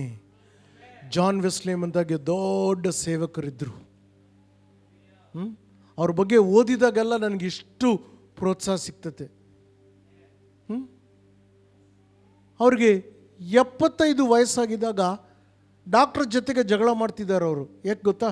ಡಾಕ್ಟ್ರ್ ಹೇಳಿದ್ರಂತೆ, ವಾರದಲ್ಲಿ ನೀನು 8 ಸಾರಿಗಿಂತ ಹೆಚ್ಚು ಪ್ರಸಂಗ ಮಾಡಬಾರ್ದು. 75ರಲ್ಲಿ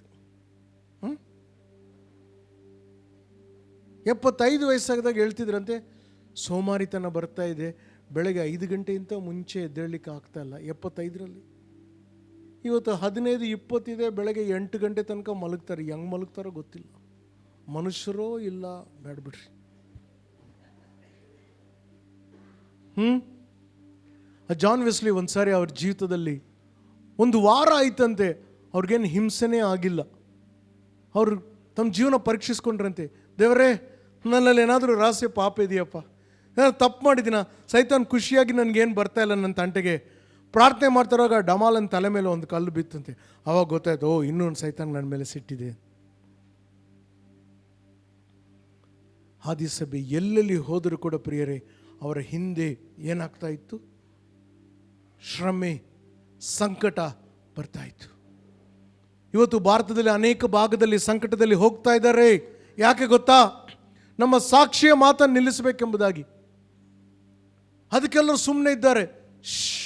ಹೇಳಬೇಡ್ರಿ, ಎಲ್ಲ ಹೇಳ್ತೀನಿ. ಸಾಕ್ಷಿ ನನ್ನ ಆಯುಧ. ನನ್ನ ಆಯುಧವನ್ನು ಸೈತಾನ್ ಕೈಯಲ್ಲಿ ನಾನು ಕೊಡಲ್ಲ, ನನ್ನ ಆಯುಧವನ್ನು ನಾನು ಉಪಯೋಗಿಸ್ತೀನಿ. ಆ ರೀತಿ ಒಬ್ಬೊಬ್ಬರು ಜೀವಿಸೋದಾದರೆ ನಿಮ್ಮ ಹಳ್ಳಿ ಪಲ್ಲಿಗಳಲ್ಲಿ, ನಿಮ್ಮ ಬೀದಿಗಳಲ್ಲಿ, ಓಣಿಗಳಲ್ಲಿ, ಕುಟುಂಬದಲ್ಲಿ ನಗರದ ಪರಿವರ್ತನೆ ನೀವು ಕಾಣ್ತೀರಿ. ಇನ್ನೂ ಎಷ್ಟು ಕಾಲ ಹಾಗೆ ಜೀವಿಸ್ತಾ ಇದ್ದೀರಿ? ಸಾಕು, ನಾನು ನನ್ನ ಹೆಂಡತಿ, ನನ್ನ 2 ಮಕ್ಕಳು, ನಾವು 4, ಇನ್ನು ಸಾಕು, ಅದು ಬೇಡ. ಏನಾದರೂ ಮಾಡೋಣ ಕ್ರಿಸ್ತನ್ಗೋಸ್ಕರ. ಏನು ಮಾಡ್ಲಿಕ್ಕಾದ್ರೂ ಕೂಡ ಸಾಕ್ಷಿಯಾಗಿರೋಣ.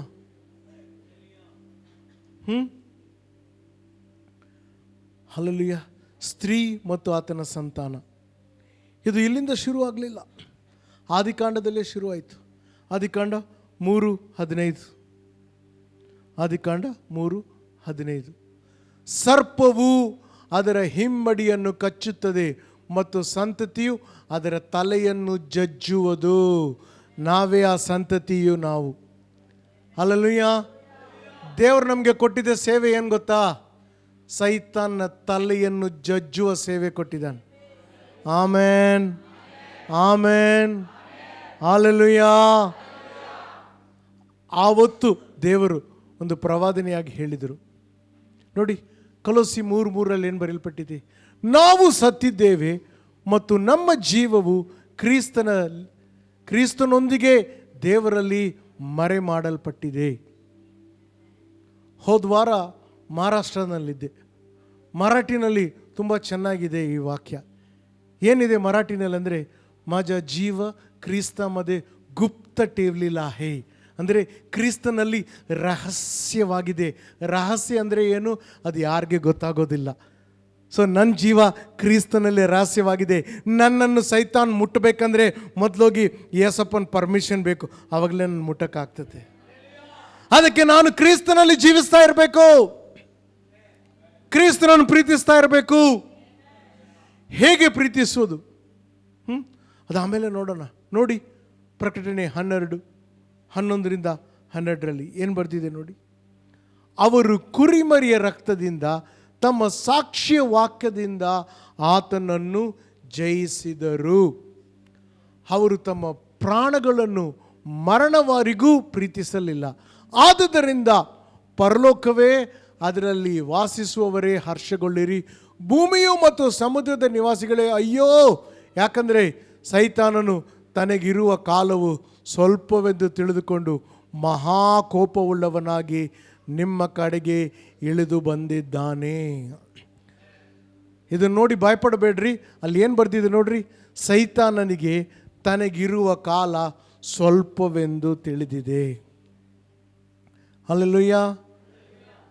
ಸೈತಾನನ ಕಾಲ ಕೊಂಚವಾಗಿದೆ, ಸೈತಾನನ ಕಾಲ ಸ್ವಲ್ಪವಾಗಿದೆ. ನಮ್ಮ ದೇವರು ಕಾಲ ಕಾಲಕ್ಕೂ ಯುಗ ಯುಗಗಳಿಗೂ ಜೀವಿಸ್ತಾ ಇದ್ದಾನೆ. ಆತನಿಗೆ ಅಂತ್ಯವೇ ಇಲ್ಲ, ಯಾಕಂದರೆ ಕಾಲವು ಆತನೇ ಆಗಿದ್ದಾನೆ. ಹಲ್ಲೆಲೂಯಾ. ಸೈತಾನನಿಗೆ ಕೊಂಚವೇ ಕಾಲವಿದೆ, ಅದಕ್ಕೆ ಆತನು ಭಯಪಡಿಸ್ತಾ ಇದ್ದಾನೆ. ಆದರೆ ನಮಗೆ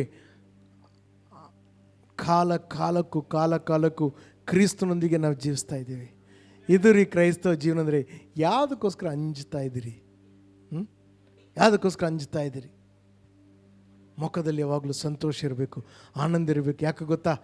ನಾನು ಕ್ರಿಸ್ತನಲ್ಲಿ ಜೀವಿಸ್ತಾ ಇದ್ದೀನಿ, ಸ್ವಲ್ಪ ಕಾಲ ಭೂಮಿಯಲ್ಲಿ ಜೀವಿಸ್ತಾ ಇದ್ದೀನಿ, ಪರಲೋಕದಲ್ಲಿ ನಾನು ನಿತ್ಯವಾಗಿ ಆತನೊಂದಿಗೆ ಇರ್ತೀನಿ. ಅದಕ್ಕೆ ಏನು ಹೇಳ್ತಾರೆ ನೋಡ್ರಿ, ಪರಲೋಕವೇ, ಅದರಲ್ಲಿರುವ ವಾಸಿಗಳೇ ಹರ್ಷಗೊಳ್ಳಿರಿ,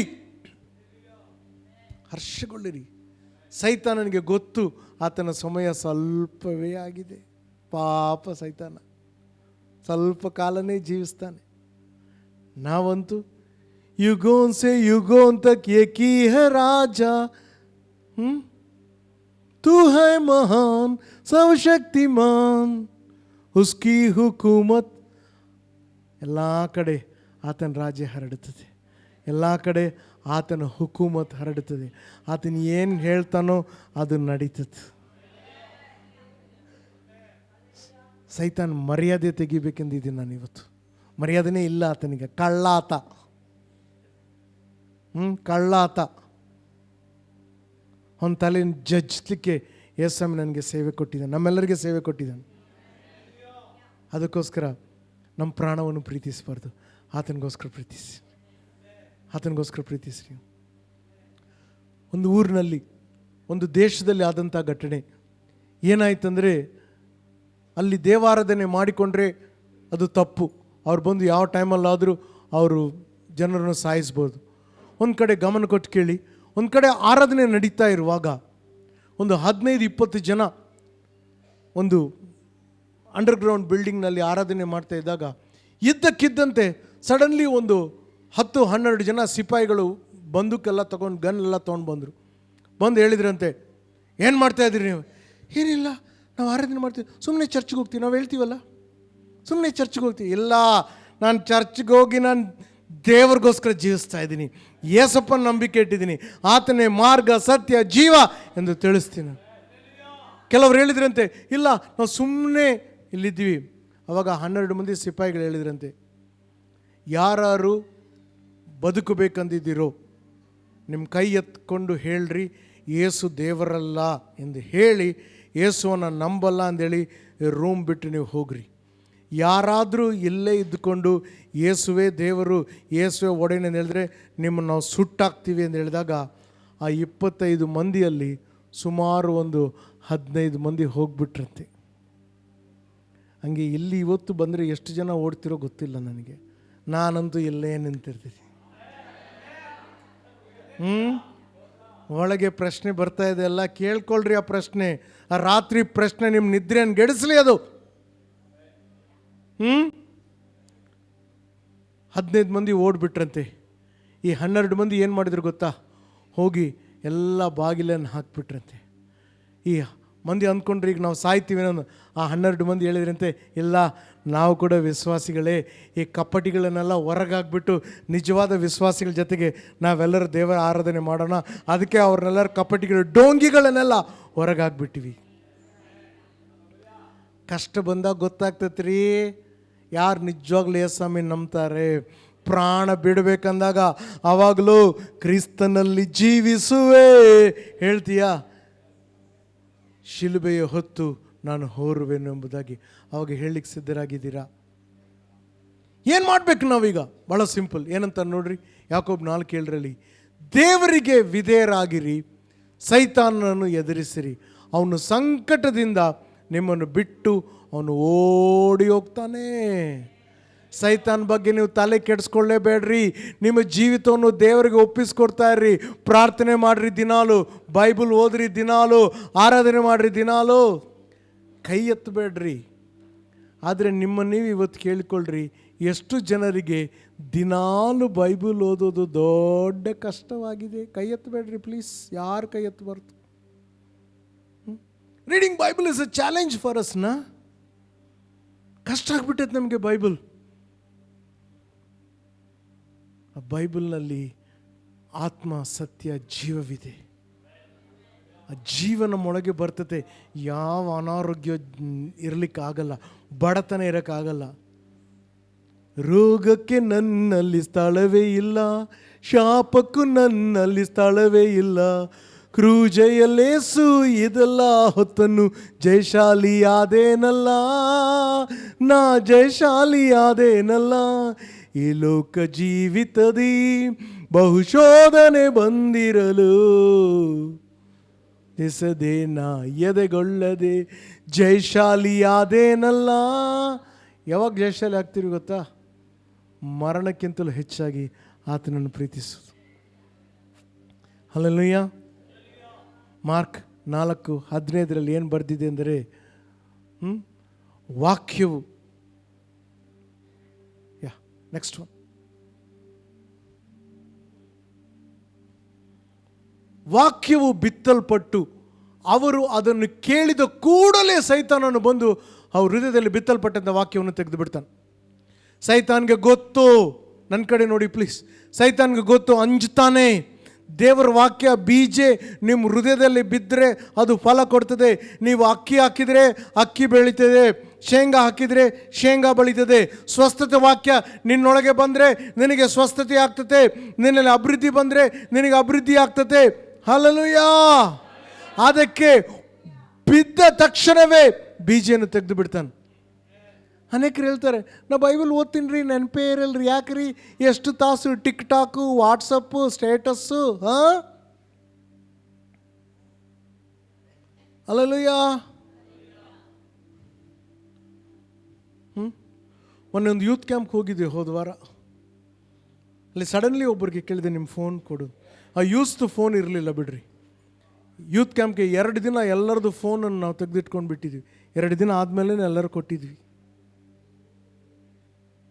ನಿಮ್ಮ ಫೋನ್ ನೀವು ನನಗೆ ಕೊಟ್ಟರೆ ಬೆಳಗಿಂದ ಇಷ್ಟು ತನಕ ಎಷ್ಟು ಸಮಯ ಯಾವುದ್ರಲ್ಲಿ ಸ್ಪೆಂಡ್ ಮಾಡ್ತೀರಿ ನಾನು ಹೇಳ್ತೀನಿ. ಕೊಡ್ತೀರಾ ಯಾರಾದರೂ? ಕೊಡಲ್ಲ. ಕೆಲವರು ಫೋನ್ ಕೊಡಲ್ಲ, ಜೀವ ಕೊಡ್ಲಿಕ್ಕೆ ರೆಡಿ ಇದ್ದಾರೆ, ಫೋನ್ ಇಟ್ಕೊಂಡು ಬಿಡ್ತಾರೆ ಗಟ್ಟಿಯಾಗಿ. ಪ್ರೇರೆ ಗಮನ ಕೊಟ್ಟು ಕೇಳಿರಿ. ವಾಕ್ಯವು ಓದಿದ ತಕ್ಷಣವೇ ಹಗಲಿರಲದನ್ನು ಧ್ಯಾನ ಮಾಡಲಿಕ್ಕೆ ಆಗ್ತಾಯಿಲ್ಲ. ಸೈತಾನ ಬೀಜನ ತೆಗೆದುಬಿಡ್ತಾನೆ. ಮುಂದೆ ನೋಡಿ ಏನು ಬರೆದಿದೆ, 16ನೇ ವಾಕ್ಯ. ವಾಕ್ಯವನ್ನು ಕೇಳಿ ಸಂತೋಷದಿಂದ ಸ್ವೀಕರಿಸುವಾಗ ವಾಕ್ಯದ ನಿಮಿತ್ತ ಸಂಕಟ ಅಥವಾ ಹಿಂಸೆ ಉಂಟಾಗ್ತದೆ. ವಾಕ್ಯದ ನಿಮಿತ್ತ ಸಂಕಟ, ಹಿಂಸೆ ಉಂಟಾಗ್ತದೆ. ಇವತ್ತು ನೀವು ಹಿಂಸೆ ಅನುಭವಿಸ್ತಾ ಇದ್ದೀರಾ? ಯಾಕೆ ಗೊತ್ತಾ? ವಾಕ್ಯವನ್ನು ನಂಬ್ತಾ ಇದ್ದೀರಿ. ಅದಕ್ಕೆ ಸೈತಾನ್ ನಿಮ್ಮ ಬಗ್ಗೆ ಸಿಟ್ಟು. ನೀವು ಕಷ್ಟದಲ್ಲಿರಬೇಕು, ನೀವು ನಾಶನವಾಗಬೇಕು, ನೀವು ಹಾಳಾಗಬೇಕು.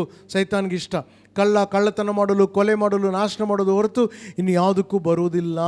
ಕ್ರಿಸ್ತನು ನಿಮಗೆ ಜೀವವು ಸಮೃದ್ಧಿಯಾದ ಜೀವ ಕೊಡಲಿಕ್ಕೆ ಬಂದಿದ್ದಾನೆ. ಆದರೆ ಆ ವಾಕ್ಯ ನಮ್ಮಲ್ಲಿ ಇರುವ ತನಕ ಸೈತಾನ್ ಏನು ಮಾಡೋಕ್ಕಾಗಲ್ಲ. ಯಾಕೆ ವಾಕ್ಯವನ್ನು ತೆಗಿತಾ ಇದ್ದಾನೆ. ಗೊತ್ತಿಲ್ಲ ಜನರಿಗೆ. ನಮ್ಮ ಆಕರ್ಷಣವನ್ನು ಬೇರೆ ಕಡೆ, ಆತನ ಗಮನವನ್ನು ಬೇರೆ ಕಡೆ ಆಕರ್ಷಿಸ್ತಾ ಇದ್ದಾನೆ. ಯಾವಾಗ ನಮ್ಮ ಗಮನವು ಬೇರೆ ಕಡೆ ಹೋಯಿತೋ ನಿಮ್ಮ ಬೀಳುವಿಕೆ ಪ್ರಾರಂಭವಾಯಿತು. ದೊಡ್ಡ ದೊಡ್ಡ ಶೋಧನೆ ಅವನು ತರೋದು ಬೇಕಾಗಿಲ್ಲ. ನಮ್ಮ ಗಮನ ಚಲಿಸಿದರೆ ಸಾಕು. ಎಷ್ಟು ಜನ ಇಲ್ಲಿ ಕುಂತಿದ್ರು, ಹಿಂದೆ ಕುಂತಿದ್ರು ಗೊತ್ತಿಲ್ಲ. ಎಷ್ಟು ಜನ ಮೊಬೈಲ್ ಜೊತೆಗೆ ಆಟ ಆಡ್ತಿದ್ರು ಗೊತ್ತಿಲ್ಲ. ದೇವ್ರಿಗೆ ಗೊತ್ತು, ನಿಮ್ಗೆ ಗೊತ್ತು. ಅಲ್ಲೋ, ಸೈತಾನ್ಗೆ ಕೂಡ ಗೊತ್ತು. ಇದಕ್ಕೆ ಯಾರು ಆಮೇಲೆ ಹೇಳ್ತಾ ಇಲ್ಲ, ಇದಕ್ಕೆ ಯಾರು ಹಲ್ಲೆಲೂಯಾ ಹೇಳ್ತಾ ಇಲ್ಲ. Hallelujah, praise the Lord. ಖುಷಿ ಆಗ್ತದೆ, ಮಜಾ ಬರ್ತಾ ಇದೆ ನನಗೆ.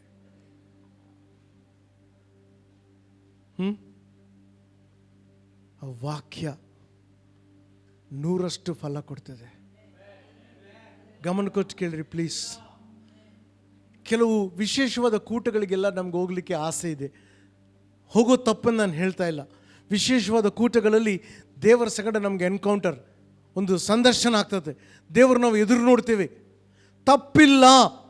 ಆದರೆ ಎಲ್ಲರೂ ಯಾವಾಗಲೂ ಕೂಟಗಳಿಗೆ ಹೋಗ್ಲಿಕ್ಕೆ ಆಗಲ್ಲ. ಆದರೆ ನಾನೇನು ಕಂಡುಕೊಂಡೆ ಗೊತ್ತಾ? ಬೈಬಲ್ ನನ್ನ ಮನೆ ರೂಮ್ನಲ್ಲೇ ನಾನು ಓದ್ತಾ ಇದ್ದರೆ ನನಗೆ ವಾಕ್ಯದ ಸಂಗಡ ಒಂದು ಎನ್ಕೌಂಟರ್, ದೇವರನ್ನು ನಾನು ಎದುರುಗೊಳ್ತೀನಿ. I meet God in the Bible. ದೇವರನ್ನು ಬೈಬಲಲ್ಲಿ ನಾನು ಸಂದರ್ಶಿಸ್ತೇನೆ. ಮತ್ತು ದೇವರನ್ನು ಸಂದರ್ಶಿಸಿದಾಗ ನನ್ನಲ್ಲಿ ಯಾವ ರೋಗ ಇರ್ತೈತೆ ರೀ? ದೇವರನ್ನು ನಾನು ಸಂದರ್ಶಿಸಿದಾಗ ಯಾವುದು ನಮ್ಮಲ್ಲಿ ಉಳಿತದೆ? ನಮ್ಮ ಜೀವನ ಶೈಲಿ ನೋಡಿ ಹೇಳಲಿಕ್ಕೆ ಆಗ್ತದೆ ಎಷ್ಟು ನಾವು ಬೈಬಲ್ ಓದ್ತಾ ಇದ್ದೀವಿ ಎಂಬುದಾಗಿ. Hallelujah, hallelujah. ಸೈತಾನ್ ಅಂಜುತ್ತಾನೆ. ಬೈಬಲ್ನಲ್ಲಿ ಶಕ್ತಿ ಇದೆ, ಆ ಬೀಜೆಯಲ್ಲಿ ಶಕ್ತಿ ಇದೆ, ಫಲ ಕೊಡ್ತದೆ. ಅದು ಆತನಿಗೆ ಇಷ್ಟ ಇಲ್ಲ, ಆತನಿಗೆ ಅದು ಇಷ್ಟ ಇಲ್ಲ. ಆದಿಕಾಂಡ 1ನೇ ಅಧ್ಯಾಯ 29ನೇ ವಚನ.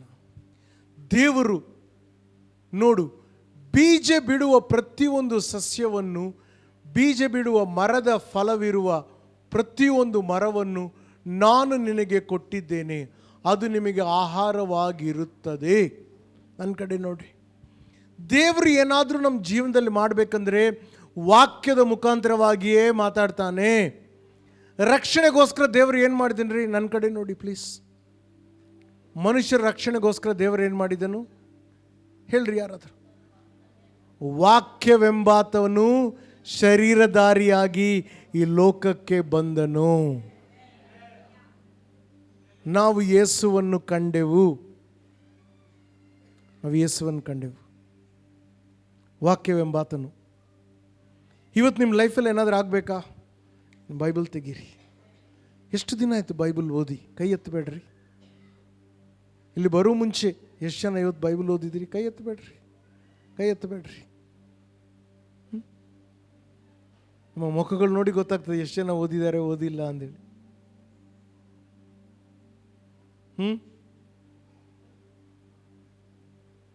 ಹಲ್ಲೆಲೂಯಾ. ನಾನು ನಿಮ್ಗೆ ಹೇಳೋದು ಕೇಳ್ರಿ. ಪ್ರತಿದಿನ ಬೈಬಲ್ನಲ್ಲಿ ನೀವು ದೇವರನ್ನು ಸಂದರ್ಶಿಸ್ಬೋದು. ಕೂಟಗಳಿಗೆ ಹೋಗಿ ನಿಮ್ಗಾಗುವಂಥ ಬಿಡುಗಡೆಗಳು ನಿಮ್ಮ ಮನೆಯಲ್ಲೇ ನಿಮ್ಗಾಗ್ಬೋದು, ನಿಮ್ಮ ಪ್ರಾರ್ಥನೆ ಕೋಣೆಯಲ್ಲಿ ನಿಮ್ಗಾಗ್ಬೋದು. ಅದಕ್ಕೆ ಬೈಬಲನ್ನು ನಾವು ತೆಗಿಬೇಕು. ಪಕ್ಕದಲ್ಲಿದ್ದವ್ರು ನೋಡಿ ಕೇಳ್ರಿ, ಎಷ್ಟು ದಿನ ಆಯಿತು ನಿಮ್ಮ ಬೈಬಲ್ ತೆಗೆದು? ಕೇಳ್ರಿ, ಇದೇ ಚಾನ್ಸ್. ಆಮೇಲೆ ಕೇಳಿದ್ರೆ ಅವ್ರು ಏನಾದರೂ ಹೇಳ್ತಾರೆ. ಈಗ ಹೇಳ್ರಿ, ಎಷ್ಟು ದಿನ ಆಯಿತು ಬೈಬಲ್ ತೆಗೆದು?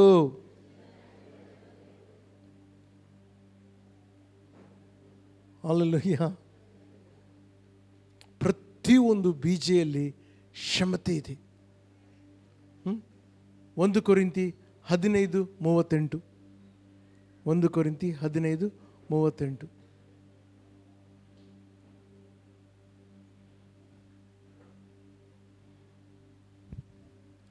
ದೇವರು ಅದಕ್ಕೆ ಹೊಸ ರೂಪ, ತನ್ನ ಉದ್ದೇಶವನ್ನು ಪೂರೈಸಲು ಒಂದು ದೇಹವನ್ನು ನೀಡುತ್ತಾನೆ. ಮೃತಿ ಹೊಂದ ಬೀಜವು ತನ್ನದೇ ಆದ ಹೊಸ ದೇಹವನ್ನು ಪಡೆಯುವಂತೆ ಮತ್ತು ಅವನು ಅದನ್ನು ವಿನಾಶಗೊಳಿಸದಂತೆ ಸಸ್ಯವಾಗುವಂತೆ ನೋಡಿಕೊಳ್ಳುತ್ತಾನೆ.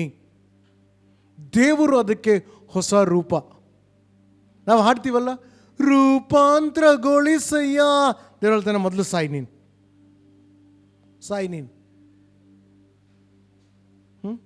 ನಮ್ಮ ಸ್ವಾರ್ಥಗಳಿಗೋಸ್ಕರ ಒಂದು ಬೀಜ ಸಾಯದೇ ಇದ್ದರೆ ಫಲ ಕೊಡಕ್ಕೆ ಆಗಲ್ಲ. ನೀವು ಎಷ್ಟನ ಉಪವಾಸ ಮಾಡ್ರಿ, ಹಳೆ ದೇಹವನ್ನು ಕಳ್ಕೊಂಡು ಬೀಜಗೆ ಹೊಸ ದೇಹ ಬರ್ತದೆ. ಅಲ್ಲಲ್ಲಯ್ಯ, ಹೊಸ ದೇಹ ಬರ್ತದೆ. ಆ ಹೊಸ ದೇಹದಿಂದ ಫಲ ಬರ್ತದೆ. ಹಳೆ ವ್ಯಕ್ತಿಯು ಸತ್ತೋಗಿದ್ದಾನೆ, ಹೊಸ ವ್ಯಕ್ತಿಯು ಜೀವಿಸ್ತಾನೆ. ಕ್ರಿಸ್ತನನ್ನು ಜನರು ಇವರಲ್ಲಿ ಕಾಣ್ತಾರೆ. ಒಬ್ಬ ಕೊಲೆಗಾರ ಇದ್ದ, ದೊಡ್ಡ ಕೊಲೆಗಾರ, ರೌಡಿ, ಒಂದು ಊರಲ್ಲಿ. ಅವನ ಹೆಸರು ಕೇಳಿದ್ರೆ ಎಲ್ಲರೂ ನಡುಗ್ತಾ ಇದ್ರು. ಅವನು ಅಲ್ಲಿ ಬರ್ತಾ ಇದ್ರೆ ಬೇರೆ ಕಡೆ ಓಡೋಗ್ತಾ ಇದ್ರು. ಅವನು ಯೇಸುವಿನ ಕಂಡುಕೊಂಡು ರಕ್ಷಣೆ ಆಯಿತು. ಅವನ ಲೈಫ್ ಚೇಂಜ್ ಆಯಿತು. ಕ್ರೈಸ್ತವ ಜೀವನ ಅಂದರೆ ಹೆಸರು ಚೇಂಜ್ ಆಗೋದಲ್ಲ, ನಮ್ಮ ಲೈಫ್ ಸ್ಟೈಲ್ ಚೇಂಜ್ ಆಗಬೇಕು. ಮನೆಯಲ್ಲಿ ಹೆಂಡ್ತಿನ ಪ್ರೀತಿ ಮಾಡಬೇಕು, ಬೈಯೋದಲ್ಲ. ಇದಕ್ಕೆ ಒಬ್ಬರೇ ಆಮೇಲೆ ಹೇಳ್ತಾರೆ, ಮಿಕ್ಕದವರೆಲ್ಲ ಗಪ್ ಕೂತಾರೆ. ಯಾಕೋ ಹಲೋ, ಲೈಫ್ ಸ್ಟೈಲ್ ಚೇಂಜ್ ಆಗ್ತದೆ. ಇವನು ಚೇಂಜ್ ಆಗಿಬಿಟ್ಟ. ಯಾರೋ ಹೇಳಿದರು, ಇವನು ಚೇಂಜ್ ಆಗಿದ್ದಾನಂತೆ, ಇದೇ ಚಾನ್ಸ್ ಅವನ ಮೇಲೆ ನಾವು ಸೇಡು ತೀರಿಸ್ಕೊಳ್ಳೋಣ. ಇನ್ನೊಬ್ರು ಹೇಳಿದ್ರೆ, ಅವ್ನ ತಂಟೆಗೆ ಬೇಡಪ್ಪ, ಹೋಗಬೇಡ. ಇಲ್ಲೆಲ್ಲ ಅವ್ನು ಚೇಂಜ್ ಆಗಿದ್ದಾನಂತೂ, ಈಗ ಚರ್ಚ್ಗೆ ಹೋಗ್ತಾ ಇದ್ದಾನಂತೆ, ಯಾರಿಗೇನು ಮಾಡ್ತಾ ಇಲ್ಲಂತೆ. ಅವ್ರು ಬಂದು 3-4 ಜನ ಅವನ್ನ ಸಿಕ್ಕಾಪಟ್ಟೆ ಹೊಡೆದ್ರು. ಅವನು ಸುಮ್ಮನೆ ಇದ್ದ. ರಕ್ತ ಸುರಿತಾ ಇದೆ. ಒಬ್ಬನ ಕತ್ತಿ ತೊಗೊಂಡು ಚುಚ್ಚಲಿಕ್ಕೆ ಬಂದ. ಅವಾಗ ಇವನು ಜಸ್ಟ್ ಕೈ ಹಿಂಗೆ ಎತ್ತಿದ ಅಷ್ಟೇ. ಅವ್ರು ಅಂಜು ಓಡ್ತಾಯಿದ್ರು. ವಾಪಸ್ ಕರೆದ.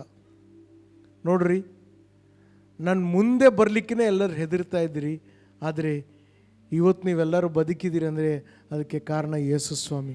ನನ್ನ ಲೈಫ್ ಚೇಂಜ್ ಆಗಿದೆ. ಅಲ್ಲೇ ಆ 4-5 ಜನ ಮೊಣಕಾಲೂರಿ ಯೇಸು ಸ್ವಾಮಿನ ಸ್ವೀಕರಿಸಿದ್ರು. ಇವತ್ತು ಎಷ್ಟು ಜನ ನಮ್ಮ ಲೈಫ್ ನೋಡಿ ದೇವರು ಬೇಡ ಅಂತಾರೆ, ಅಥವಾ ಎಷ್ಟು ಜನ ನಮ್ಮ ಲೈಫ್ ನೋಡಿ ದೇವರು ಬೇಕಂದು ಓಡಿ ಬರ್ತಾರೆ? ಆ ಪ್ರಶ್ನೆಗೆ ನೀವೇ ಉತ್ತರ ಕೊಡ್ರಿ. ಒಂದು ಊರಲ್ಲಿ ಒಬ್ಬ ಪಾಸ್ಟರ್ ಬಂದು ಸೇವೆ ಮಾಡಲಿಕ್ಕೆ ಹೋಗಿದ್ನಂತೆ. ಸೇವೆ ಮಾಡಲಿಕ್ಕೆ ಹೋಗಿದ್ದಾಗ ಏನಾಯಿತು, ಅಲ್ಲಿ ಒಂದು ಬಸ್ಸಲ್ಲಿ ಹೋಗ್ತಾ ಇದ್ದಂತೆ, ಪ್ರಯಾಣ ಮಾಡ್ಕೊತ. OPDಯಿಂದ ಮಿಲ್ಲರ್ಪೇಟೆ ತನಕ ಬಸ್ಸಲ್ಲಿ ಹೋಗ್ತಾ ಇರುವಾಗ ಏನಾಯಿತು, ಆ ಬಸ್ಸಲ್ಲಿ ಕಂಡಕ್ಟರ್ಗೆ ಟಿಕೆಟ್ ರೊಕ್ಕ ಕೊಟ್ಟ.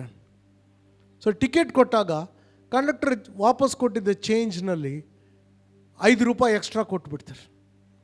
ಇವ್ರು ಬಂದು 5 ರೂಪಾಯಿ ಇಟ್ಕೊಂಡ್ಬಿಟ್ರಂಗೆ. ನೋಡಿದ್ರೆ ಹೆಚ್ಚು ಕೊಟ್ಟಾನಲ್ಲ, ಸ್ತೋತ್ರ. ನಾನೇನು ಕೇಳಿಲ್ಲಲ್ಲ, ಕಂಡಕ್ಟರ್ ಕೊಟ್ಟರು, ದೇವ್ರ ನಾಮಕ್ಕೆ ಸ್ತೋತ್ರ. ಬಟ್ ಸ್ಟೇಷನ್ ಬಂತು ಮಿಲ್ಲರ್ಪೇಟ್, ಬಟ್ ಮನಸ್ಸು ತಟ್ಕೊಂಡಿಲ್ಲ ಒಪ್ಕೊಳ್ಳಿಕ್ಕೆ. ವಾಪಸ್ 5 ರೂಪಾಯಿ ವಾಪಸ್ ಕೊಟ್ರಂತೆ. ಅಯ್ಯ, ತಪ್ಪು ಕೊಟ್ಟು, ನೀನು ತಪ್ಪು ಮಾಡಿ ಕೊಟ್ಬಿಟ್ಟು ಅಂದರೆ ಅದಕ್ಕೆ ಆ ವ್ಯಕ್ತಿ ಹೇಳಿದಂತೆ, ನಾನೊಂದು ಸಭೆಗೆ ಸೇರಬೇಕಂದಿದ್ದೆ, ನನಗೆ ಯಾರೋ ಹೇಳಿದ್ರು ಹೊಸ ಪಾಸ್ಟರ್ ಬಂದಾರೆ, ನನಗೆ ಪರೀಕ್ಷೆ ಮಾಡಲಿಕ್ಕೆ 5 ರೂಪಾಯಿ ಕೊಟ್ಟೀನಿ, ನೀನು ವಾಪಸ್ ಕೊಟ್ಟಿದ್ದಿ, ನೀನು ನಿಜವಾದ ದೇವ್ರ ಮನುಷ್ಯ, ನಿನ್ನ ಸಭೆಗೆ ನಾನು ಬರ್ತೀನಿ ನಿನ್ನ ಮೇಲೆ.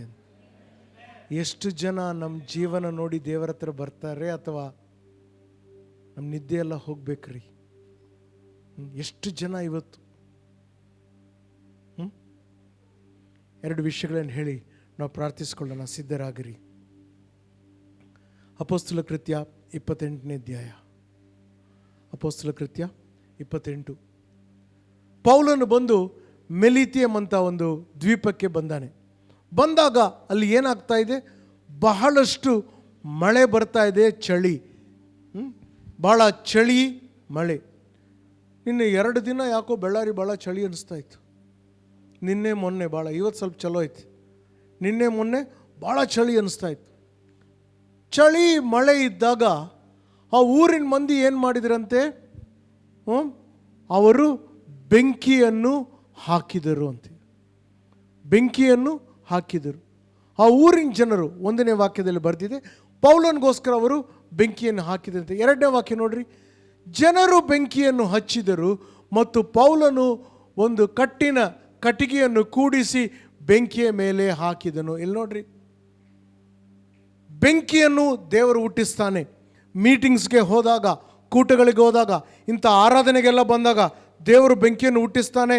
ಆದರೆ ಆ ಬೆಂಕಿಗೆ ಕಟ್ಟಿಗೆ ಹಾಕೋದು ನಮ್ಮ ಕೆಲಸ. ಇಲ್ಲಂದರೆ ಬರೀ ಮೀಟಿಂಗ್ಗೆ ಹೋಗಿ ಬೆಂಕಿ ಹಚ್ಕೊಂತ ಇದ್ರೆ ಏನು ಲಾಭ ಇಲ್ಲ. ಬೆಂಕಿ ಉರಿತಾ ಇರಬೇಕಂದ್ರೆ ಕಟ್ಟಿಗೆ ಹಾಕ್ತಾ ಇರಬೇಕು. ನೋಡ್ರಿ ಏನು ಬರೆಯಲ್ಪಟ್ಟಿದೆ, ಕಟ್ಟಿಗೆಯನ್ನು ಹಾಕಿದಾಗ ಆ ಕಾವಿನ ದೆಸೆಯಿಂದ ಒಂದು ವಿಷಸರ್ಪ ಹೊರಗೆ ಬಂದು ಅವನ ಕೈಗೆ ಬಿಗಿಯಾಗಿ ಸುತ್ತಿಕೊಂಡಿತು. ಕನ್ನಡದಲ್ಲಿ ಒಂದು ಮಾತಿದೆ ಅಲ್ಲ, ಯಾವ ಹೊತ್ತಲ್ಲಿ ಯಾವ ಹಾವು ಇದೆಯೋ ಗೊತ್ತಿಲ್ಲ. ಹಾವು ಹೊರಗೆ ಬರಬೇಕಂದ್ರೆ ಬೆಂಕಿ ಬಿಸಿ ಬಿಸಿಯಾಗಿ ಕಾವಾಗಬೇಕು. ಇವತ್ತು ಹಾವುಗಳೆಲ್ಲ ಚೆನ್ನಾಗಿ ವಾಸ್ತಿ ಮಾಡ್ತಾಯಿದೆ. ಯಾಕೆ ಗೊತ್ತಾ? ಬೆಂಕಿ ಇಲ್ಲ, ವಿಶ್ವಾಸಿಗಳಲ್ಲಿ ಬೆಂಕಿ ಇಲ್ಲ, ಬಿಸಿ ಇಲ್ಲ, ತಣ್ಣ ವಿಶ್ವಾಸಿಗಳಾಗಿಬಿಟ್ಟಿದ್ದೇವೆ ನಾವೆಲ್ಲರೂ. ಯಾಕೆ ಯಾರು ಆಮೇಲೆ ಹೇಳ್ತಾ ಇಲ್ಲ? ಅಂದರೆ ಏನೋ ಆಗ್ತಾ ಇದೆ, ಒಳಗೆ ವಾಕ್ಯ ಪ್ರವೇಶಿಸ್ತಾ ಇದೆ. ಅಲ್ಲೇಲೂಯ. ನನಗೆ ಆಶ್ಚರ್ಯವಾಯ್ತಿದ್ದು, ಎಷ್ಟೋ ಸಾರಿ ವಾಕ್ಯ ಓದಿದ್ರೆ ಏನು ಬರೆಯಲ್ಪಟ್ಟಿದೆ, ಕಾವಿನ ದೆಸೆಯಿಂದ ವಿಷಸರ್ಪ ಹೊರಗೆ ಬಂತಂತೆ.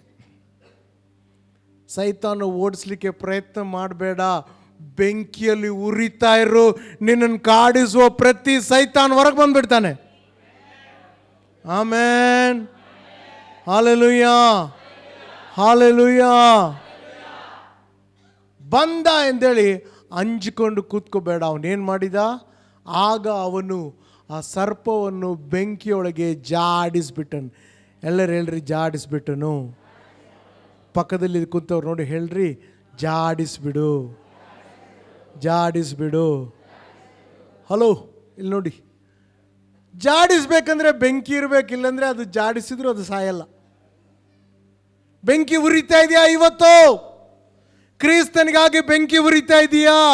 ಯಾಕ್ರಿ ಕನ್ನಡ ಸಭೆಯವರು ಇಷ್ಟು ಜೋರಾಗಿ ಕೂಗ್ತಾರಂತಿದ್ರು, ಎಲ್ಲರೂ ಗಪ್ ಕುಂತಿದ್ದೀರಿ? Hallelujah, amen. ಜಾಡಿಸ್ಬಿಟ್ಟ, ಜಾಡಿಸ್ಬಿಟ್ಟ. ಯಾವ ఏమంటారప్ప వెజల్కి చపాతీ ఫ్రై చేస్తారు కదా, ಹಂಚು ತಣ್ಣಗಿದ್ರೆ ನೊಣಗಳು ಬಂದು ಕೂತ್ಕೊಂತೈತೆ. ಹಂಚು ಬಿಸಿ ಬಿಸಿ ಆಗಿದ್ರೆ ಯಾವ ಸೈತಾನ ಹತ್ರಕ್ಕೆ ಬರಲ್ಲ. ಇವತ್ತು ನೀನು ತಣ್ಣಗಿದೀಯಾ, ಬಿಸಿ ಬಿಸಿಯಾಗಿದ್ದೀಯಾ? ಹಲೋ, ಯಾಕ್ರಿ ಯಾರು ಏನು ಹೇಳ್ತಾ ಇಲ್ಲ? ಏನಾಯ್ತು ರೀ ನಿಮ್ಗೆ ಇವತ್ತು?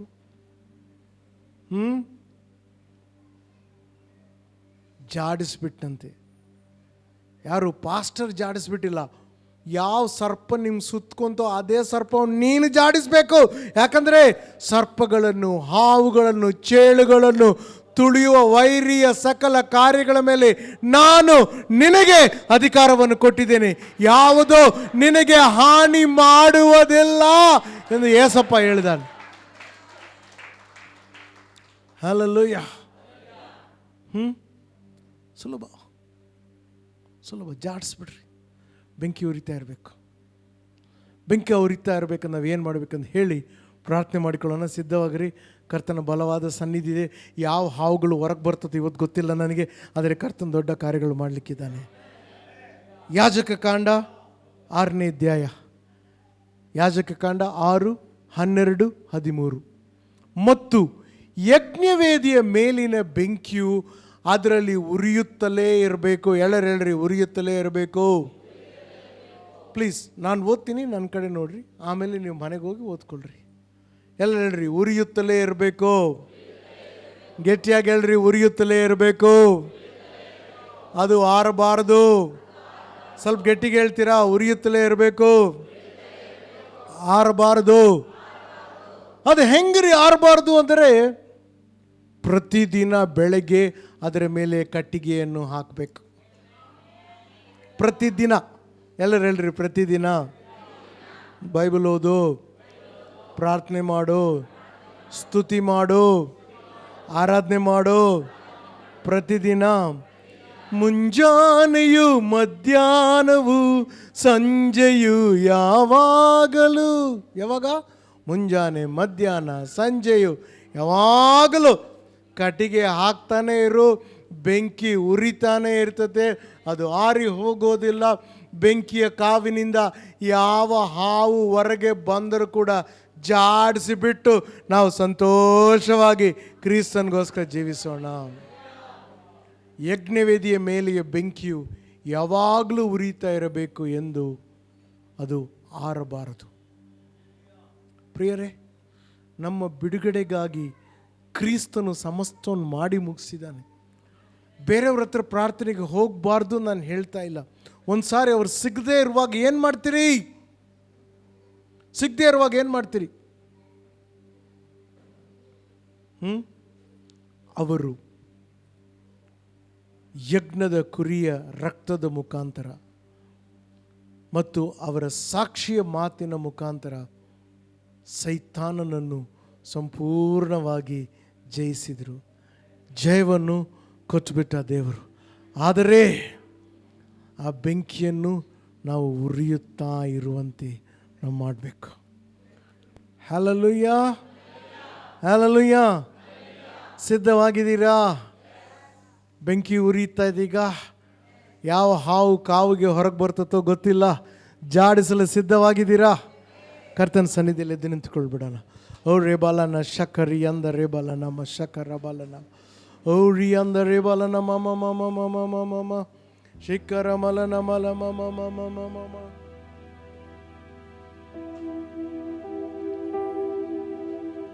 ಪ್ರಿಯರೇ, ಗಮನ ಕೊಟ್ಟು ನೋಡ್ರಿ. ಕೆಲವೇ ಕ್ಷಣದಲ್ಲಿ ನಾವು ಮುಗಿಸ್ಲಿಕ್ಕಿದ್ದೇವೆ. ದೊಡ್ಡ ಸಂಗತಿಗಳಾಗ್ತದೆ. ನನ್ನ ಕಡೆ ನೋಡಿ, ನಾನು ನಿಮಗೆ ಕಣ್ಣು ಮುಚ್ಕೊಳ್ಳಿಕ್ಕೆ ಹೇಳಿಲ್ಲ. ನಿಂತ್ಕೊಂಡು ಹೇಳಿದ ತಕ್ಷಣ ಕಣ್ಣು ಮುಚ್ಕೊಂಡು ಅಷ್ಟು ಧಾರ್ಮಿಕರಾಗಬೇಡ್ರಿ, ಆಯ್ತಾ? ನನ್ನ ಕಡೆ ನೋಡಿ. Thank you Jesus, thank you Jesus.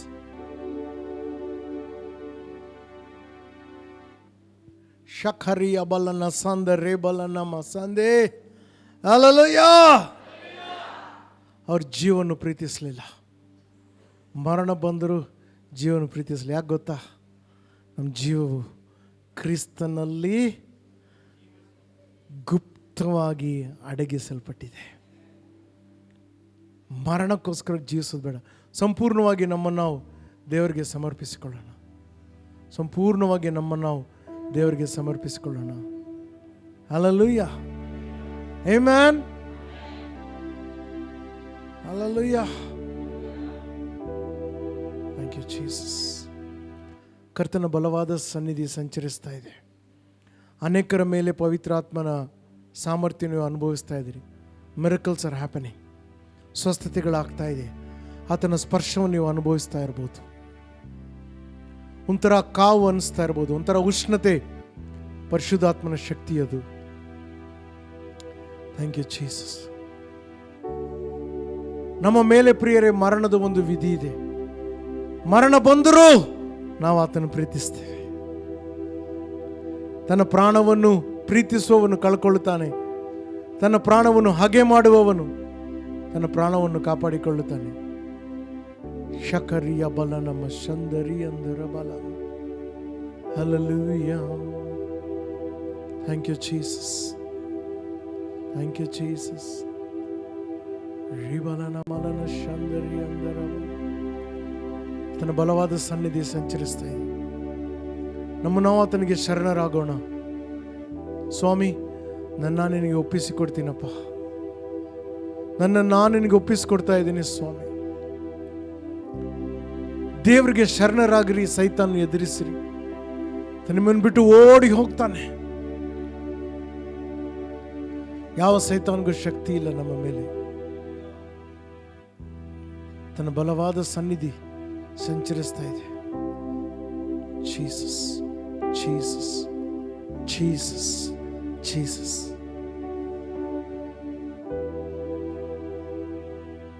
Hallelujah. Riyalanama Shandara Balanama. Thank you, Jesus. Amen.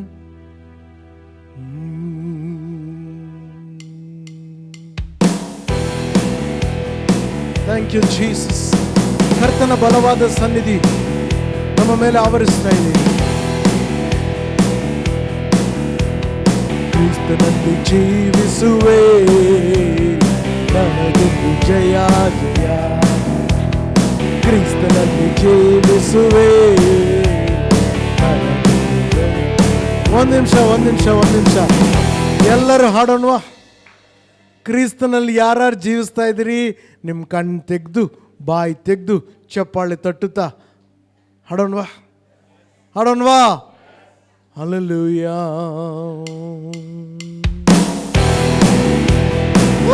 ಸ್ತೋತ್ರ ಕರ್ತನೇ.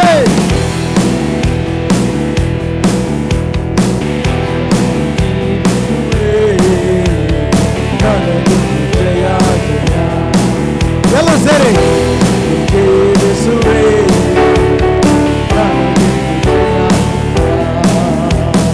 ಜಯ ಉಂಟು ನನಗೆ ಜಯ ಉಂಟು. ಒಂದ್ ನಿಮಿಷ ಹಲೋ ಸಿಪಾಯಿಗಳಂತೆ ಹಾಡ್ರಿ, ಸೋತವರಂತೆ ಮುದುಕರಂತೆ ಆಡ್ಬೇಡ್ರಿ. ಜಯ ಇದ್ರೆ ಕೈ ಎತ್ತಿಂಗ್ ತೋರಿಸ್ರಿ, ಇಲ್ಲಾಂದ್ರೆ ಪ್ಲೀಸ್ ಕೂತ್ಕೊಂಡು ಬಿಡ್ರಿ, ಆಯ್ತಾ? ಹಲ್ಲೆಲೂಯಾ. ಜಯ ನಿಜವಾಗಿದ್ದರೆ ಕೈ ಎತ್ತಿರಿ, ಆತನಿಗೆ ಸ್ತೋತ್ರ ಸಲ್ಲಿಸ್ರಿ. ಇಷ್ಟೆಲ್ಲ ನಿಮ್ಮನ್ನು ಕಾಡಿಸಿದಾನೆ, ಈಗ ಅವನು ಜಾಡಿಸುವ ಸಮಯ ಬಂದಿದೆ. ಸೈತಾನ್ ಕಾಡಿಸಿದಾನೆ, ಈಗ ನಾವು ಆತನ ಜಾಡಿಸಿ ಬೆಂಕಿಯಲ್ಲಿ ಹಾಕೋಣ. ಸ್ತೋತ್ರ ಕರ್ತನೇ. ರೇಬಲಮ ಶಾಂದರಿ ಅಂದೆ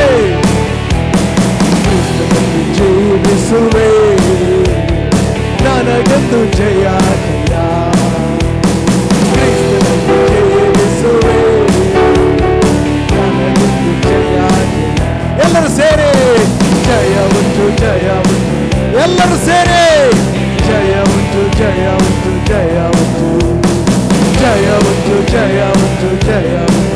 ನನಗೆ ಜಯ ಉಂಟು. ಏನೇನು ಕಷ್ಟ ಬಂದರು ನನಗೇನು ಚಿಂತಿಲ್ಲ. ಏನೇನು ಕಷ್ಟ ಬಂದರು ನನಗೇನು ಚಿಂತಿಲ್ಲ. ಯಾರೇನು ಹೇಳಿದರು ನಾ ಸೋತು ಹೋಗಲಾರೆ. ಜೀವಿಸುವೆ,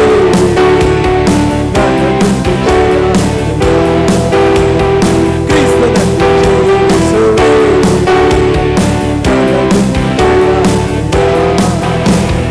ನನ್ನ ರಾಜ ಮುಂದೆ ಸಾಗುವ, ಜಯ ಧ್ವಜ ಹಾರಿಸು. ಆಮೆನ್. ನನ್ನ ರಾಜ ಮುಂದೆ ಸಾಗುವ, ಜಯ ಧ್ವಜ ಹಾರಿಸುವ. ಗಡಿಗಳ ಕೈಯಲ್ಲಿಡಿದು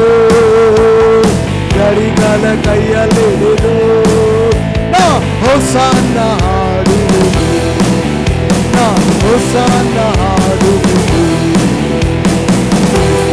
ಜೀವಿಸುವೆ,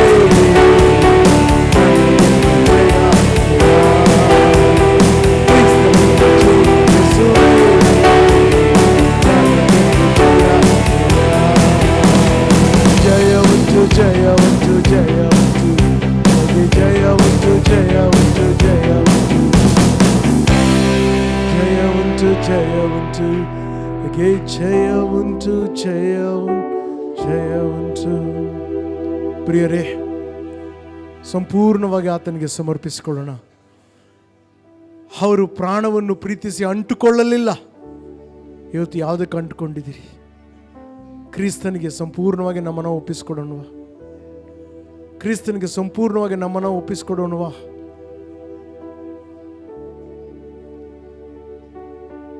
ಸಂಪೂರ್ಣವಾಗಿ ನಮ್ಮ ಸಾಕ್ಷಿಯ ಮಾತಿನಿಂದ ನಾವು ಸೈತಾನನ್ನು ಜಯಿಸ್ತೇವೆ. ಬೆಂಕಿ ಉರಿತಾ ಇರ್ತದೆ, ಕಟ್ಟಿಗೆ ಹಾಕ್ತಾ ಇರೋಣ. ಕಾವಿನಲ್ಲಿ ಯಾವ ವಿಷ ಸರ್ಪ ಬಂದು ನಿಮ್ಮನ್ನು ಸುತ್ತಿಕೊಂಡ್ರು ಜಾಡಿಸ್ಬಿಡ್ರಿ. ಕರ್ತನ ಆತ್ಮನ ಹೇಳೋದು ಮಾತಿದು. ನಿಮ್ಮನ್ನು ಕಾಡಿಸ್ತಾ ಇದ್ದಾನೆ, ನೀವು ಆತನ ಜಾಡಿಸ್ಬಿಡ್ರಿ. ಆತ ನಿಮ್ಮನ್ನು ಕಾಡಿಸ್ತಾ ಇದ್ದಾನೆ, ನೀವು ಆತನ ಜಾಡಿಸ್ಬಿಡ್ರಿ. ಪಾಸ್ಟರ್ ಮಾಡಂಗಿಲ್ಲ, ಬೇರೆ ಯಾರು ಮಾಡಂಗಿಲ್ಲ. ನೀವು ಅದನ್ನು ಜಾಡಿಸ್ಬಿಡ್ರಿ ಕ್ರಿಸ್ತನಲ್ಲಿ. ಹಲ್ಲೆಲೂಯಾ. ಅನೇಕರ ಜೀವಿತದಲ್ಲಿ ಬಿಡುಗಡೆಗಳನ್ನು ಕಾಣ್ತಾ ಇದ್ದೀರಿ. ಸರಪಣಿಗಳು ಮುರಿಯಲ್ಪಡೋದನ್ನು ನೀವು ಕಾಣ್ತಾ ಇದ್ದೀರಿ. ಹಗರಾದಂಥ ಒಂದು ಭಾವನೆ ಅನುಭವಿಸ್ತಾ ಇದ್ದೀರಿ. ಹಗರಾಗಿ ಅನುಭವಿಸ್ತಾ ಇದ್ದೀರಿ. ರೇಲ ನಮ್ಮ ಶಕೋರಿ ಅಂದರೆ ರೇಬಲ ಮಲನ ಶಂದರಿ ಅಂದ ರೇಬಲ ನಮ್ಮ. Hallelujah, hallelujah, hallelujah. ಯೇಸುವಿನ ನಾಮದಲ್ಲಿ, ಯೇಸುವಿನ ನಾಮದಲ್ಲಿ, ಯೇಸುವಿನ ನಾಮದಲ್ಲಿ ಜಡಿದು ಬಿಡ್ರಿ. ಅದನ್ನು ಜಡಿದು ಬಿಡ್ರಿ. ಯೇಸು ನಾಮದಲ್ಲಿ ಜಡಿಸಿ, ಜಡಿದು ಬಿಡ್ರಿ, ಜಡಿದು ಬಿಡ್ರಿ. ಯೇಸುವಿನ ನಾಮದಲ್ಲಿ, ಯೇಸುವಿನ ನಾಮದಲ್ಲಿ, ಯೇಸುವಿನ ನಾಮದಲ್ಲಿ. ಅಪ್ಪಾ, ಪ್ರತಿಯೊಬ್ಬರ ಜೀವಿತದಲ್ಲಿ ಸ್ವಾಮಿ, ಪ್ರತಿಯೊಬ್ಬರ ಜೀವನದಲ್ಲಿ ಸ್ವಾಮಿ ಒಂದು ನೂತನ ಶಕ್ತಿ, ನೂತನ ಬೆಂಕಿಯ ಒಂದು ಅನುಭವ.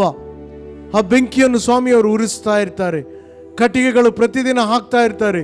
ವಾಕ್ಯ, ಪ್ರಾರ್ಥನೆ, ಆರಾಧನೆ, ಉಪವಾಸ ಎಲ್ಲ ಸಂಗತಿಗಳು ಹಾಕ್ತಾ ಇರ್ತಾರೆ. ತಂದೆಯೇ ಸ್ತೋತ್ರ ರಾಜ, ಸ್ತೋತ್ರ ಸ್ವಾಮಿ.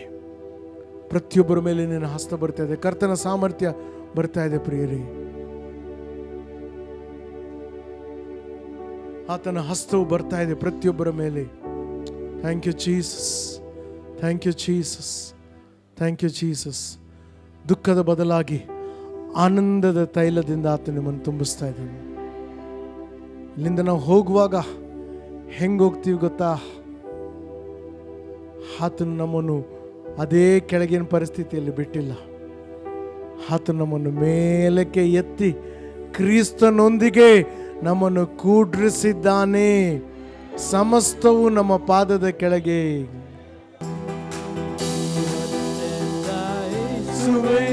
ನಾ ಬಾಳುವೆ ನಿನಗಾಗಿಯೇ, ಯೇಸುವೆ ನಾ ಬಾಳುವೆ ನಿನಗಾಗಿಯೇ. ನೀನೊಬ್ಬನೇ ದೇವರು, ಎಲ್ಲರೂ ಸೇರಿ ನೀನೊಬ್ಬನೇ ರಕ್ಷಕರು. ಆಮೆನ್. ನೀನೊಬ್ಬನೇ ದೇವರು, ನೀನೊಬ್ಬನೇ ರಕ್ಷಕರು. ನನ್ನ ಎತ್ತಿ ಎತ್ತಿ ನಿಲ್ಲಿಸಿದೆ, ನನ್ನ ನೀನೇ ನನ್ನ ಧೂಳಿನಿಂದ ಎತ್ತಿದೆ. ನಮನದ ನನ್ನ ನೀನೇ ನನ್ನ ಎತ್ತಿ ಎತ್ತಿ. ಕಮಾನ್, ಎಲ್ಲರೂ ಸೇರಿ ಸರ್ವಶಕ್ತನಿದೆ ನನ್ನ ಧೂಳಿನಿಂದ ಎತ್ತಿದೆ. ಸಮಾಧಾನ ಕರ್ತನಿದೆ.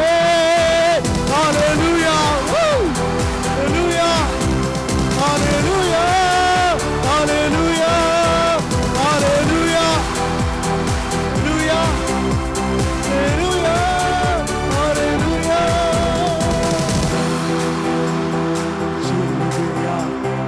ಯಜ್ಞದಿ ನನಗಾಗಿಯೇ ಜೀವ ನೀಡಿದೆ. ನನಗಾಗಿಯೇ ಜೀವ ನೀಡಿದೆ. ಮರಣದ ಬಾಗಿಲಿನಿಂದ ಯೇಸು ನನ್ನನ್ನು, ಮರಣದ ಬಾಗಿಲಿನಿಂದ ಯೇಸು ನನ್ನನ್ನು ತಪ್ಪಿಸಿದ. ನನ್ನ ಎತ್ತಿ ಎತ್ತಿ ನಿಲ್ಲಿಸಿದೆ. ಸರ್ವಶಕ್ತನಿದೆ ನನ್ನ ಎತ್ತಿದೆ. ಸಮಾಧಾನ ಕರ್ತನಿದೆ. Hallelujah, hallelujah, hallelujah, hallelujah, hallelujah, hallelujah, hallelujah, hallelujah. ಜೋರಾಗಿ ಕ್ರಿಸ್ತನಿಗಾಗಿ ಹಲ್ಲೆಲೂಯಾ. ತಮ್ಮ ಜೀವವನ್ನು ಮರಣವಾದರೂ ಅಷ್ಟು ತನಕ ಪ್ರೀತಿಸದೇ ಇರುವವರು ಒಂದು ಜೋರಾಗಿ ಹಲ್ಲೆಲೂಯಾ. ಜೋರಾಗಿ ಆತನಿಗೊಂದು ಚಪ್ಪಾಳಿ ಕಾಣಿಕೆಯನ್ನು ಕೊಟ್ಟು ನಾವು ಕೂತ್ಕೊಳ್ಳೋಣ ಪ್ರಿಯರೇ. ಜೋರಾಗಿ ಜೋರಾಗಿ ಚಪ್ಪಾಳಿ ತಟ್ಟುತ್ತಾ ಆತನ ಸನ್ನಿಧಿಯಲ್ಲಿ ಕೂತ್ಕೊಳ್ಳೋಣ.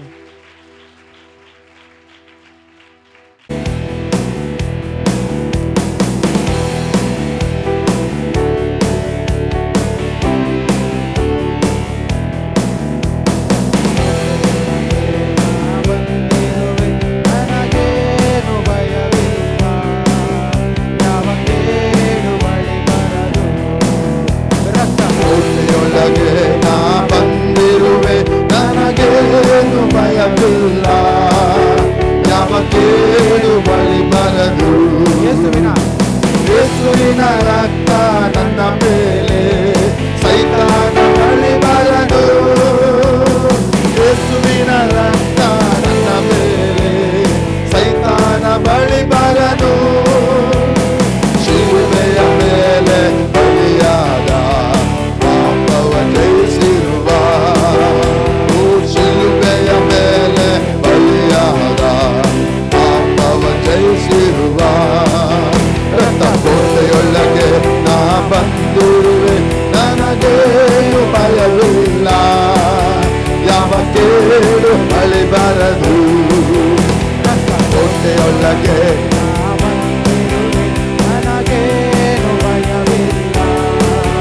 ಯಾವ ಕೇಡು ಬಳಿ ಬರದು. ಇದುವರೆಗೂ ನನ್ನ ಕಾದಿರುವ, ಮುಂದೆಯೂ ಕಾಯುವನು. ಇದುವರೆಗೂ ನನ್ನ ಕಾದಿರುವ, ಮುಂದೆಯೂ ಕಾಯುವನು. ಲೋಕದಲ್ಲಿರುವ ಅವನಿಗಿಂತ ನನ್ನೆಸು ಉನ್ನತನು. ಲೋಕದಲ್ಲಿರುವವನಿಗಿಂತ ಅವನಿಗಿಂತ ನನ್ನೆಸು ಉನ್ನತನು. ಬಂದಿರುವೆ, ನನಗೇನು ಭಯವಿಲ್ಲ. ಯಾವ ಕೇಡು